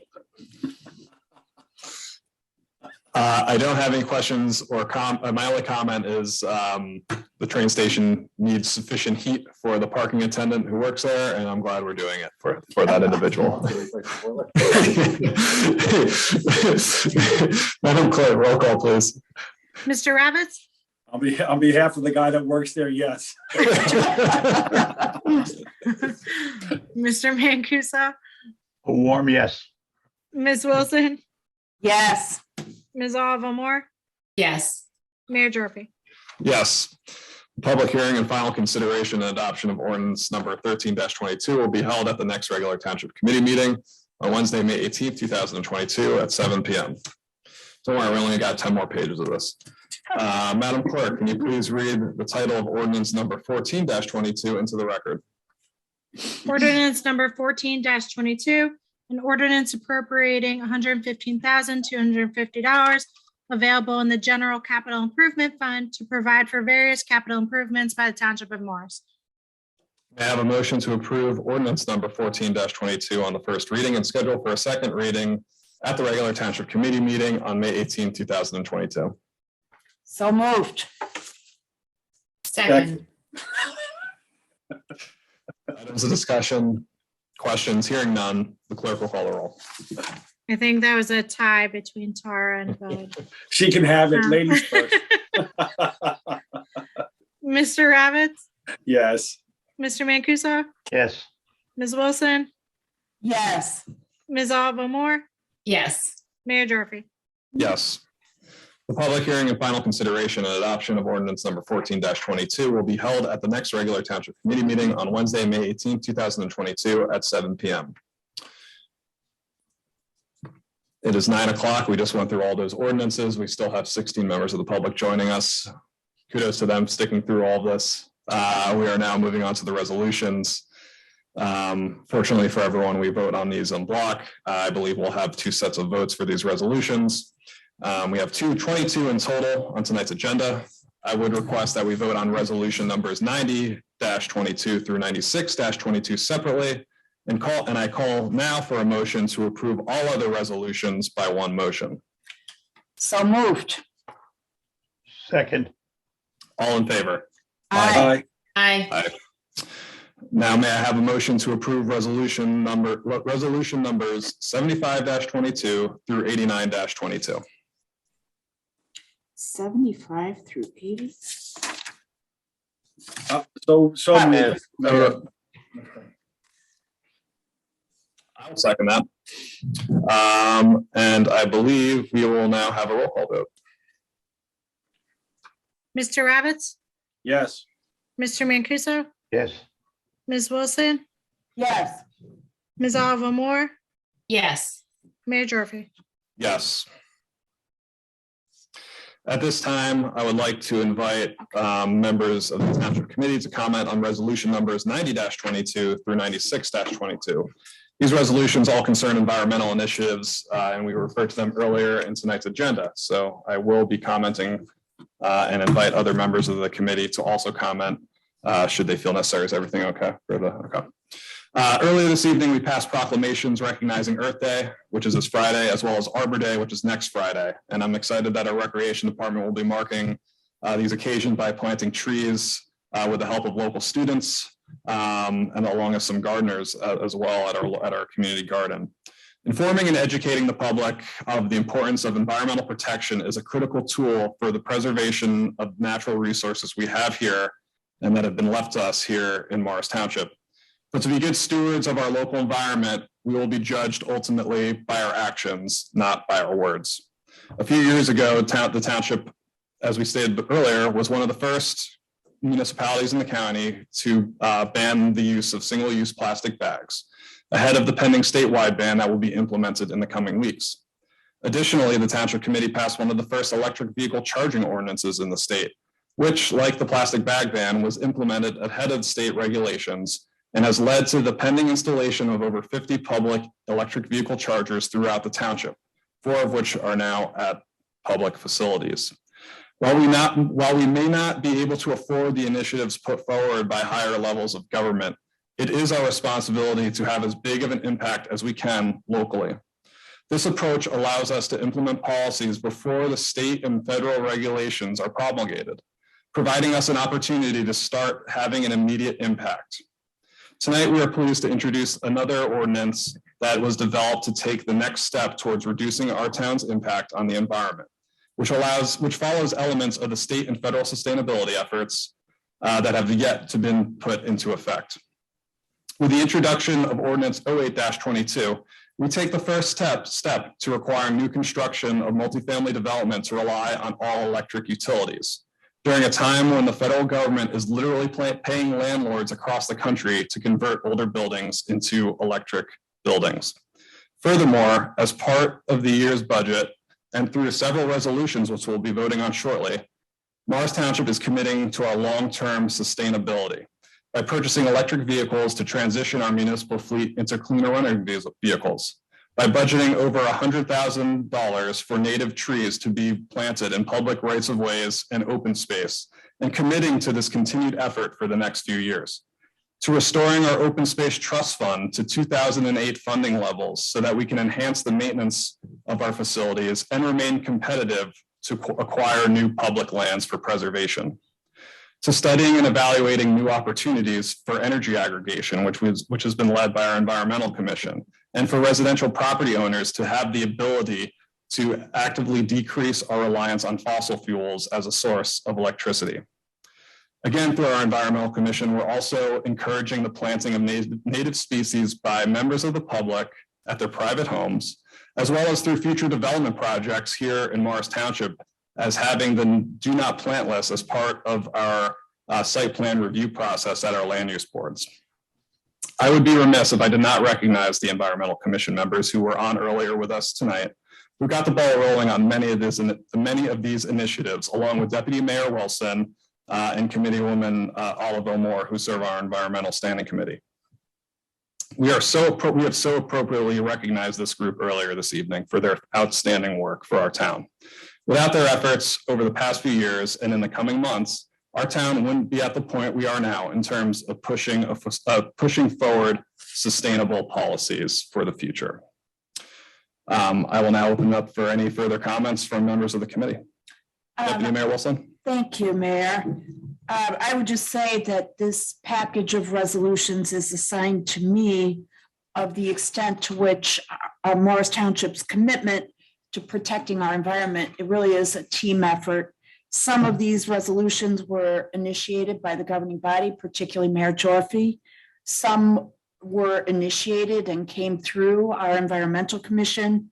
One, the Sustainable Land Use Pledge, actually came through our work on working to obtain Sustainable Jersey certification. And there will be other resolutions as well in future months on that. So Morris Township is becoming a real leader on environmental issues. I'm very proud of what we're doing, and I'm very happy to be a part of that effort. And I thank everyone on our team who is part of it and is working to bring us forward on environmental stewardship. Thank you. Very important, and I'm very proud of it. Thank you, Deputy Mayor. Any other comments by members of the committee? Mayor, if I might, I am just delighted to point out that Morris Township is a leader in the county and in the state regarding good stewardship of our local environment and our environment in general.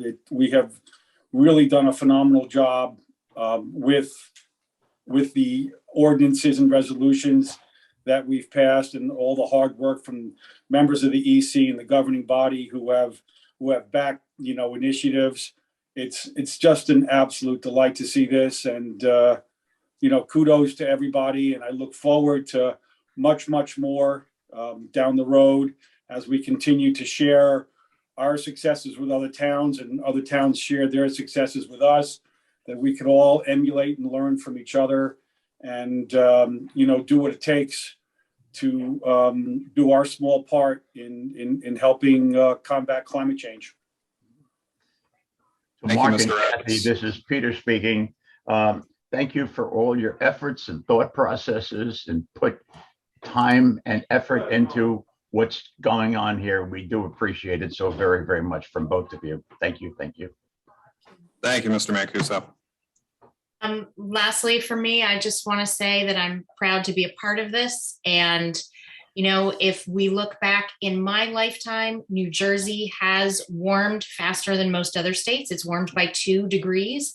New Jersey is covered 12% by pavement. That's pretty high compared to other states. But this that we're doing here today is action that we are taking on behalf of our resources. It's action on behalf of sustainability and resilience. And this is what we need to do and what other towns need to do in order to move forward. Thank you. Thank you, everyone. And with that, I'm going to request a motion to approve resolution numbers 90-22 through 96-22 by one motion. So moved. Second. All in favor? Aye. Aye. Aye. Now, may I have a motion to approve those resolutions 90-22 through 96-22 through a roll call vote? And I will move that. A motion to do that. Yep, we're now Okay, so motioning moved. to vote. Yep. Seconded. Madam Clerk, roll call, please. Mr. Ravitz, Emphatic yes. Mr. Mancuso, Yes. Ms. Wilson, Yes. Ms. Olivo-Moore, Yes. Mayor Gyorfy. Yes. Thus concludes the legislative portion of tonight's agenda. We will now move to the consent calendar. We have 2 items on the consent calendar this evening. May I have a motion to approve both items on the consent calendar, please? So moved. Second. All in favor? Aye. Aye. Aye. We have received reports, for consideration of monthly reports. We have received reports from the joint court, the library, and the tax collector for March 2022. May I have a motion to approve the monthly reports? So moved. Second. All in favor? Aye. Aye. Claims for payment, lists of bills and vouchers. The total amount of bills and vouchers for this meeting is $12,237,099.45. We are also the tax collector, not only for the school district, but also for the library and the county of Morris. May I have a motion to approve the list of bills and vouchers, please? So moved, So- Mr. Mayor. Second. Madam Clerk, may I please have a roll call vote? Mr. Ravitz, Yes. Mr. Mancuso, Yes. Ms. Wilson, Yes. Ms. Olivo-Moore, Yes. Mayor Gyorfy. Yes. Moving along to receive for the record. The following items have been received for the record for tonight's meeting. The 2021 annual report by the Transportation Advisory Committee, a letter of support for the Normandy Parkway project from the Transportation Advisory Committee, and 9 corporate tax appeals. We'll now move into standing committee reports and commentary by the Township Committee. At this time, I will, well, I don't know who to recognize first, so if anyone wants to go first, feel free to jump in, and then I will figure out the order after that. I would just, Mr. Mayor, Peter here, I would just say, I'm just delighted that we have been able to get this budget passed. I couldn't be more happy that we have done everything we could to keep the tax rate stable. And hopefully things will be better next year. That's all I have to say, and thank you. Thank you, Mr. Mancuso. I will move on to Committeewoman Olivo-Moore. Thank you. The DPW and the sewer continue to operate smoothly. I want to thank Mr. Quinn and everyone at the township who participated in putting that budget together. The presentation was very clear. It was very comprehensive. Thank you for that. And congratulations to Buzz Kenney and the Environmental Commission on everything that they have done, moving our environmental work forward. Thank you so much. Thank you, Ms. Olivo-Moore. Mr. Ravitz. Thank you, Mayor. I'll try to be brief, but that's not in my nature. Real quickly for standing committee updates. As most people by now have seen, our new digital signs have been installed and they're functional and they look fantastic, and we'll be enhancing the landscaping around them so they'll look even better. We'll soon announce the day and time for a grand unveiling. Their signs are a great way to notify township residents of events, meetings, and other important news in a very, very effective way. For Parks and Rec, the summer program was mailed to residents and is available to view on the Parks and Rec website. You'll find activities for all ages, adults, seniors, summer programs, special events, outdoor concerts and movies, children's summer recreation programs, and summer playground programs. Registration for all programs began March 1st, and you can register for activities online using your community pass. Swim pool memberships are open. Any township member or family who wants a membership at either pool will get one. We are looking for lifeguards. So if you or anybody you know is looking for summer experience as a pool lifeguard, please contact the Parks and Rec office. Morris Township is holding our sort of annual townwide garage sale on Saturday, May 21st and Sunday, May 22nd. All participant addresses and times will be listed on the Township website and the Morris Township Library website. If you live in the township, register through Community Pass. The deadline is Wednesday, May 18th. And as a garage sale shopper, I'm thrilled that we're doing this because my treasures I know are somebody else's treasures. There's numerous township-wide volunteer and scout park project opportunities. It's a great way to get involved and to make a difference. And so please inquire at Parks and Rec for a full list of opportunities and projects. In the budget this year, we're hiring a professional parks planner to make recommendations for the Collinsville and Tucker Field renovations. The plan we hope to adopt soon will be a design for a park that will meet the needs of local residents for at least the next 10 to even 15 years. On the fire department side, a newly built firefighter training facility is just about ready to go and start being used. It's located at the mezzanine of the Ginty Woodland Firehouse, and replaces the aging structure at Ginty Field, which will be torn down to make way for a basketball court. I want to thank Chief Nunn in particular for his innovative idea to utilize the unused space at the firehouse. Lastly, for my committee reports, shared services, we're still in talks with 4 neighboring towns regarding sharing DPW services. It's a monumental task. It's going very, very slow. So we're possibly rethinking about narrowing down the scope from 4 towns to maybe just another town or 2, just to make sure that we have a good proof of concept. And that's my committee reports for tonight. Mayor, are we doing committee reports and then a commentary? Or you can do your commentary now, Mr. Ravitz. Okay, thank you. So for my commentary tonight, I wish everybody a good evening and thank you all for participating in our local government. National politics may get the spotlight, but what we do here locally has the biggest impact economically on the quality of our lives. Tonight, I do want to touch base on Earth Day, Earth Week, Arbor Day, which is kicking off, I guess, Friday, April 22nd this year. In actuality, every day should be Earth Day because we should be good stewards of our environment for the sake of our posterity. Your township governing body relies on science to drive our policymaking when it comes to the existential threat of climate change. There is no longer a credible debate over whether human activity, primarily the burning of fossil fuels for energy, is responsible for climate change. 97% of climate scientists agree that human influence on the climate system is clear and that the fossil fuel emissions of greenhouse gases are beyond what the planet can sustain.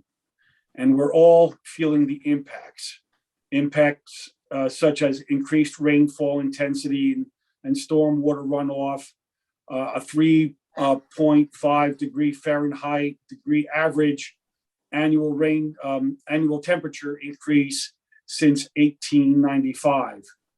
New Jersey's warmest years have been the last 10 years. There's been saltwater intrusion further inland due to sea level rise, and we've had algae blooms in our lakes. We've had negative financial impacts on New Jersey industries from leisure to manufacturing.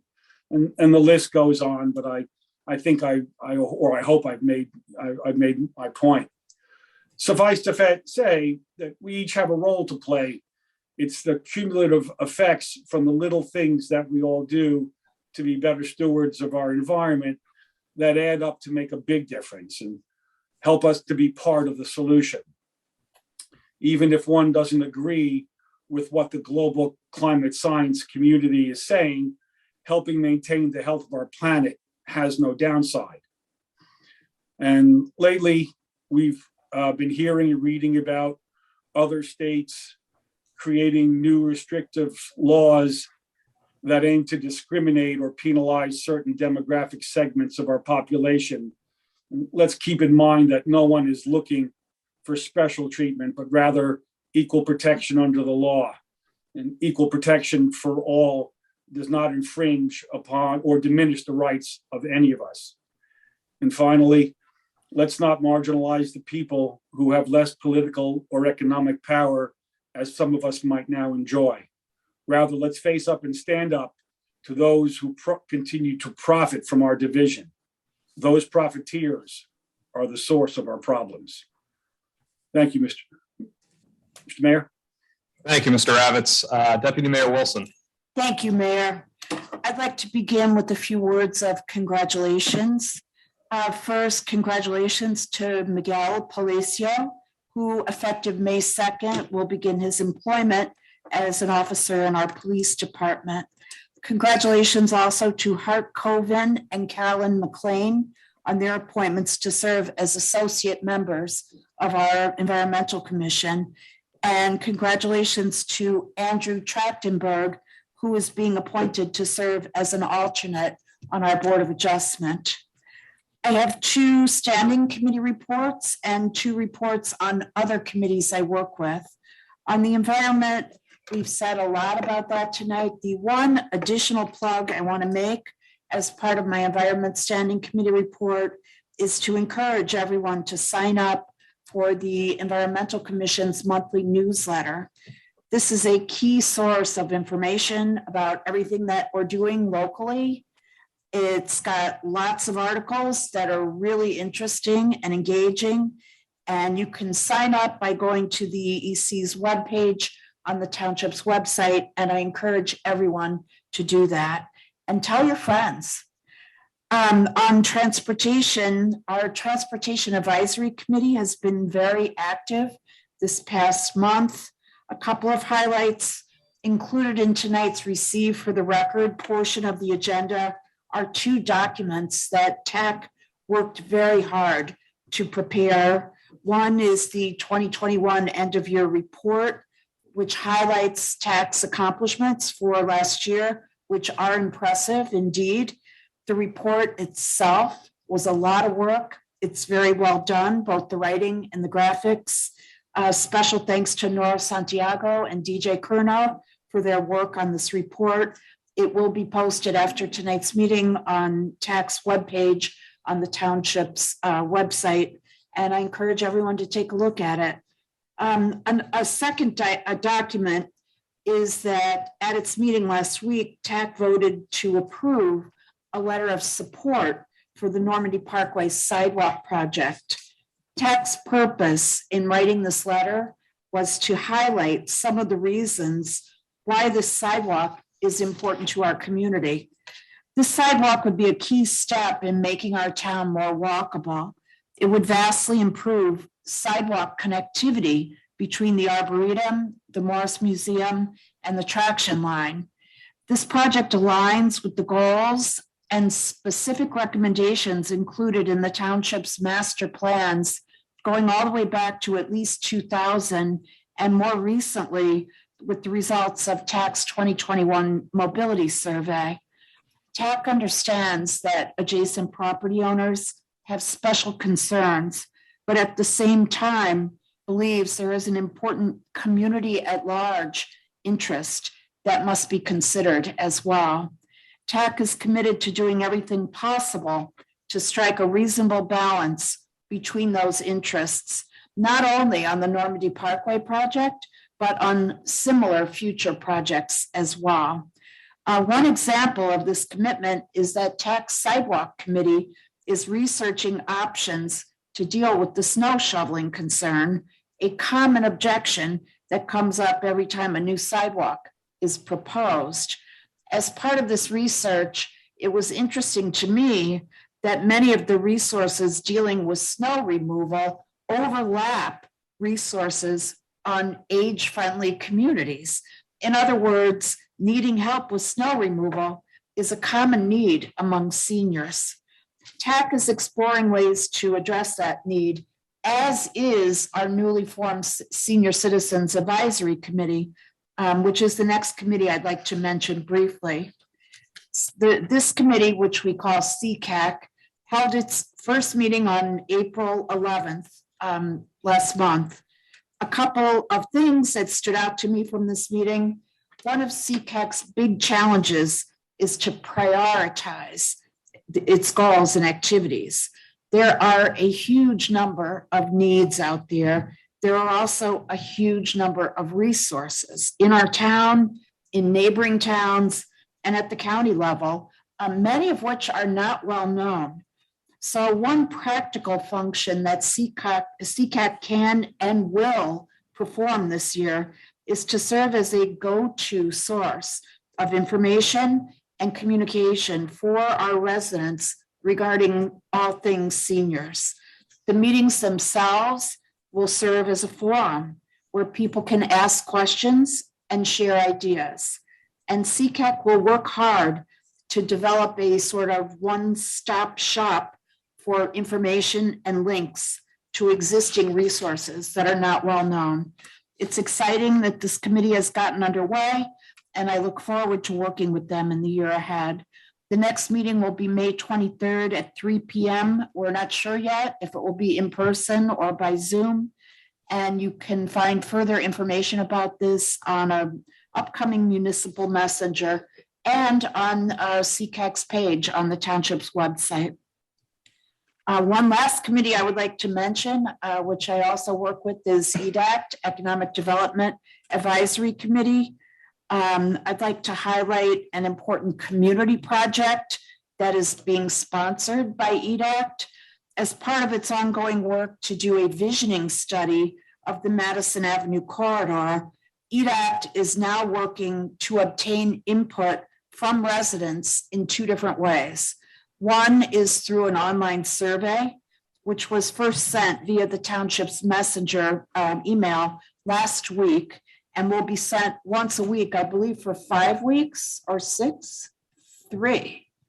Okay, I stand corrected. I thought for those how many? I thought it was going to be sent for 4 to 6 weeks. Every Tuesday before the event. Every Tuesday. Okay. All right, I stand corrected on that. I do encourage everyone to complete the survey. It's a great way to provide your ideas. The other activity that EDACT is sponsoring is a public visioning forum. This will be held by Zoom next Thursday, April 28th. We've never done anything like this before. It's the information about this is coming out also by messenger. This forum will include a large group presentation as well as time for small group discussion and interaction. So the corridor is in a state of transition. The survey and the public meeting are two great ways for residents to have a proactive voice in clarifying our community's vision for the future of this corridor. And if you haven't done so already, I encourage you to complete the survey and sign in to participate in next week's meeting. And if you're not signed up for the messenger, this is a great reason to do that as well. So finally, on the theme of environmental initiatives, I hope tonight's meeting has made clear to all the huge number of ways that Morris Township is working to do its part to protect our environment now and for future generations. This is important work. It's team effort that involves all of us. I'm very proud about what this shows about our values as a community. I thank everyone who's part of this effort, and I look forward to continuing our progress in the days ahead. So that's it for me. Thank you, Mayor. Thank you, Back to Deputy you. Mayor Wilson. For my committee reports, I'll start with legislation, grants, and government liaison, which I chair. We have gone through great lengths to discuss the environmental initiatives we were doing, and many of them went through the legislation standing committee beginning in January, in consult with the Environment Committee, in consult with the Environmental Commission, with great work from our municipal attorney and input from our township administrator as well, and other professionals, our TCC. A lot of work went into reviewing them and putting them together, so thank you to all involved. I also wanted to highlight, we talked about the ARP funds going to Collinsville and in the new vision for Collinsville Playground and Tucker Field. We are excited for the opportunity to be applying for additional federal funds to help us with this project through the annual appropriations process.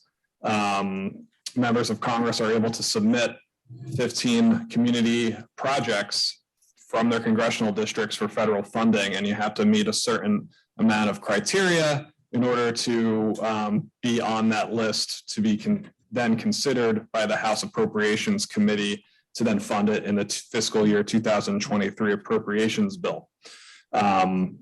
Folks may have seen recently from Congresswoman Cheryl's office projects that have been funded through this initiative, and thanks to our administrator, we were able to work with Congresswoman Cheryl's office to submit our application for Collinsville Playground and Tucker Field revisioning project for further funding. So we will keep everyone up to date on the process of that, and we are keeping our fingers crossed that the Congresswoman will keep this a high priority for her through her office through the appropriations requests.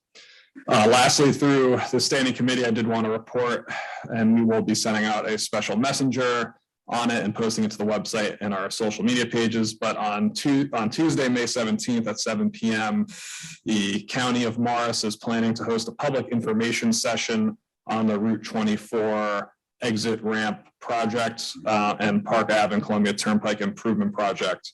They will be hosting this session. Their professionals will be the panelists and providing an overview and facilitating a Q&A, and they want to hear from our residents, especially those directly impacted. So we will be providing that information on how to dial in. It'll be virtual, it'll be through WebEx, and we will be sharing that information shortly once they provide us with the flyer. For communications, as stated also through ARP, we are upgrading our IT infrastructure here in Town Hall. And our IT department is working to get that equipment purchased as soon as possible now that that funding is freed up through the passage of our budget earlier this evening. And with that, we have to start preparing for our return. I stated earlier this year that we have slowly been preparing for a return to in-person meetings in Town Hall. We have adjusted the process where residents can come in person and have go to various different departments in Town Hall. They now go through the main foyer as opposed to near the committee room. We have a reception area now, and the next step is to come into in-person meetings. So we're going to get the IT upgraded here in the committee room along with our conference room. And I've asked, and we'll be asking the committee members as well as to their preference of when to return. I want to commend the committee for being cautious as it relates to COVID. We are continue to be concerned by the numbers, and we will make sure we take a thoughtful approach when we do return. But if numbers continue to decrease, and once our IT is updated, we should be in the position to come back in the next few months. So those conversations will be had by this body, as well as our volunteer boards and committees, and communications will be coming on that soon. Lastly, for communications, the Communications Standing Committee will be thinking about our next annual newsletter, and that will be in the works, whether it's coming out early summer or late summer, that's to be determined, but residents can expect that newsletter to be hitting their mailboxes in the middle of the year. Lastly, for engineering, the Sherman Avenue reconstruction project will be commencing shortly. We had a lot of meetings last year about this project. It is the first project in the township to have traffic calming devices installed with the installation of raised intersections on Sherman Avenue. Sidewalk will also be installed as well. We're looking forward to this project coming to fruition, and that work is expected to begin in the coming weeks. Secondly, the Sussex Avenue sidewalk project is expected to become in the coming weeks, and that will enhance our residents' ability to walk to the Streeter Recreational Complex from further up Sussex Avenue, from the Rabbinical College, from Wheatsheaf and Alexandria neighborhoods. Lastly, just for public commentary, with Earth Day and Arbor Day coming up, I would be remiss if I didn't plug Hillside Hose Company's annual Hayward Park cleanup this Saturday morning at 9 a.m. We're excited, the firehouse is excited to have these along with our ladies auxiliary members who over the years have actually more than doubled our membership. They're incredibly active in our community, and we look forward to our neighbors coming down the hills to help us clean the park up. And then lastly, it's kind of crazy to say this, but Memorial Day is around the corner. And I did want to let everyone know that the veterans, the American Legion, are planning to bring back the Memorial Day Parade and normal services, both here at the municipal building and at the Green later on. So it would be great to have a strong turnout from our residents with the return of the Memorial Day Parade. And I just want to put that on everyone's calendar since we are almost a month away. Any further comments from members of the committee? Hearing none, we will move to our second public portion, which is general commentary. There are currently 12 members of the public joining us on Zoom. We'll now open the meeting to the second public comment portion for general commentary. Please state your name and address for the record before speaking. Please note that comments are limited to 5 minutes per speaker. If you have questions you would like answered, your remaining time to speak will be yielded back for this purpose. Is there a motion to open the public comment? So moved. Second. All in favor? Aye. Aye. Okay, Mrs. Memmer.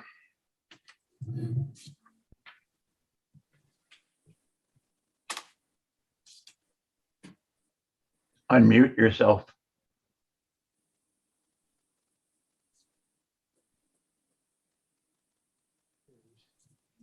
She came back, she muted again. Thank you. Thank you. I was waiting to unmute here. Marley Memmer, 63 Independence Way.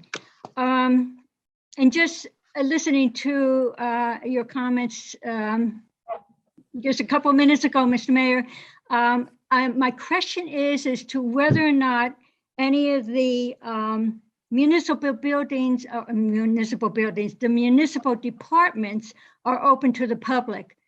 Prior to COVID, I would take bring my property tax payment into the tax department, and I was able to receive a receipt for my payment. And I was just wondering if I'm able to do that next week when I pay my May property taxes. Mr. Quinn? Mrs. Member, in our lobby, we have a box for that. The receptionist there would be happy to contact somebody from the tax office to come down and give you an actual receipt for that if you wish. But if you just see that would be yes, that would be very helpful because I'm sorry, sir. No, please finish. Okay, yes, that would be very helpful. At times, I wonder whether I pay that bill, and the receipt is a great reminder of that. Yeah, the second item I have has to do with electronic recycling. I have a few items that I would like to be able to recycle and do the right thing about. So I'll make this quick. I went on the website and I went into the recycling, section of the website, and particularly the electronic recycling. And it shows the items that are acceptable. It also shows a group of items that are not acceptable. I also explored the information under the Recycle Coach because I noted that some of the, and by doing that, I noted that some of the items that were listed as unacceptable and that we should put in the trash is located under electronic waste. I have copies of these pages that I made from the website. And it mentions office equipment and devices, and it particularly points out the fact that office equipment and landline phones require special handling to recover materials they're made from. Please bring these items to DPW yard during drop-off hours for safe disposal. However, as I just noted before, under the electronic recycling, these, there are certain things that were actually office equipment that were listed as thrown in the garbage. So it's kind of, I'm trying to do the right thing here. And so I would like to know where I should take those particular items. In addition to that, under the recycle coach, I've also found a page that listed hair dryers and personal care items. And it's just said there that battery operated electronic devices require special handling to recover the materials they're made from. Please bring them to an electronics recycling locations. So I don't know where that is. It also refers to kitchen appliances, again, with the same notation that these devices require special handling to recover the materials they're made from. And again, that lists the electronics recycling location. So if you could shed some light on, what I should do with some of the items that I might have.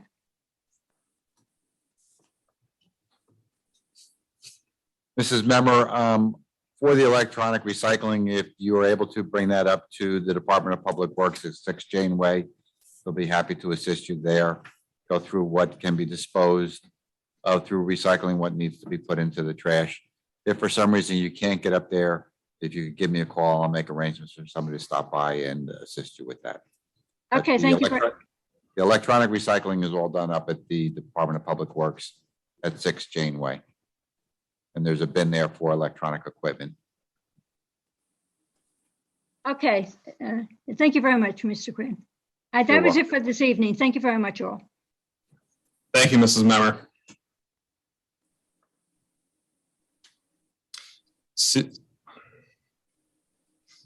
Mr. Goldberg beat me to the punch. Mr. Goldberg, you are recognized. Timing. Okay. Lee Goldberg, 10 Arrowhead Road. Mr. Mayor, could you repeat the date again of that meeting that's going to be hosted by the county regarding the Columbia and Park Avenue intersection? Yep, it will be Tuesday, May 17th at 7 p.m. via WebEx. Okay, and communication will come out maybe via messenger to residents or finding a way to get that out to folks, that information? Absolutely, yeah. The county will be putting it out on their channels, and we will likewise be putting it out on ours, including the municipal messenger email service, our website, and Facebook page. We did just get notified of the date of this today. Correct? Yeah, we're waiting on the actual flyer from the county to be distributed. They're distributing it not just to Morris Township, but also neighboring towns impacted by the project. Okay, great. Thank you for the clarification on that. And thank you for your time and attention from the entire committee in tonight's meeting. It was an action-packed meeting covering a wide variety of topics, from how we're out on the forefront on things like environmental,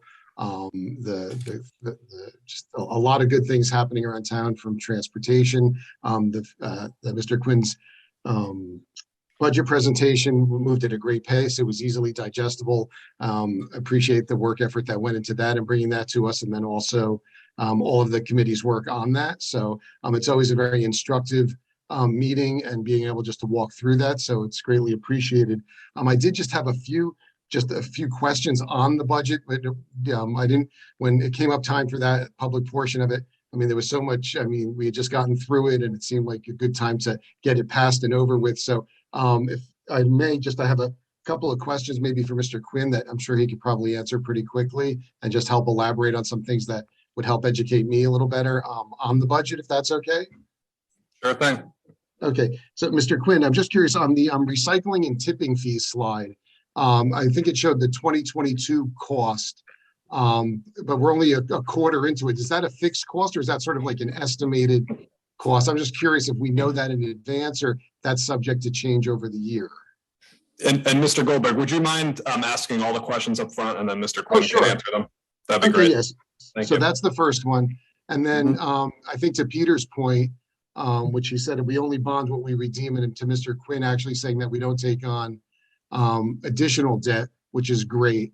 But I'm getting a sense that maybe as we're retiring other debt, we're taking on or raising bonds or taking on new debt. So there's no additional debt that's new. I mean, there's new debt, but it's just not additional debt. So I just wanted to confirm that that's sort of how we sort of manage that, right? If that makes sense, if that's just to validate that I'm thinking about that correctly, that as we retire debt, that's, there's no actually additional debt, but there is still new debt. And then I was just curious on the open space fund portion where I think there was a slide where it showed like $60 per household and that fund gets depleted. I was just curious, is that does it get depleted over the years through open space acquisition or funding of other projects through the rec department? So if you could just elaborate on what sort of drains that, and then when we replenish it, whether that, I did see we passed an ordinance earlier tonight that was replenishing the open space fund. So just wondering if there's any linkage there between how that sort of operates. And then the other question I had was on the pilots, where you referenced the Colgate property, where we were getting, I think, a 410,000 increase in pilot revenue. But you did also state that maybe later in the year or sometime in the future, that goes up to close to 800,000. Is that, or somewhere, that's what I thought I heard. So I wonder if there was more pilot money to be coming in, maybe from the shopping mall portion of that, if there was anything you could elaborate on that. And those were my budgetary inquiries. Thank you, Mr. Goldberg. And Mr. Quinn will take most of them on, and I can comment further on open space too, but I'll turn it over to Mr. Quinn.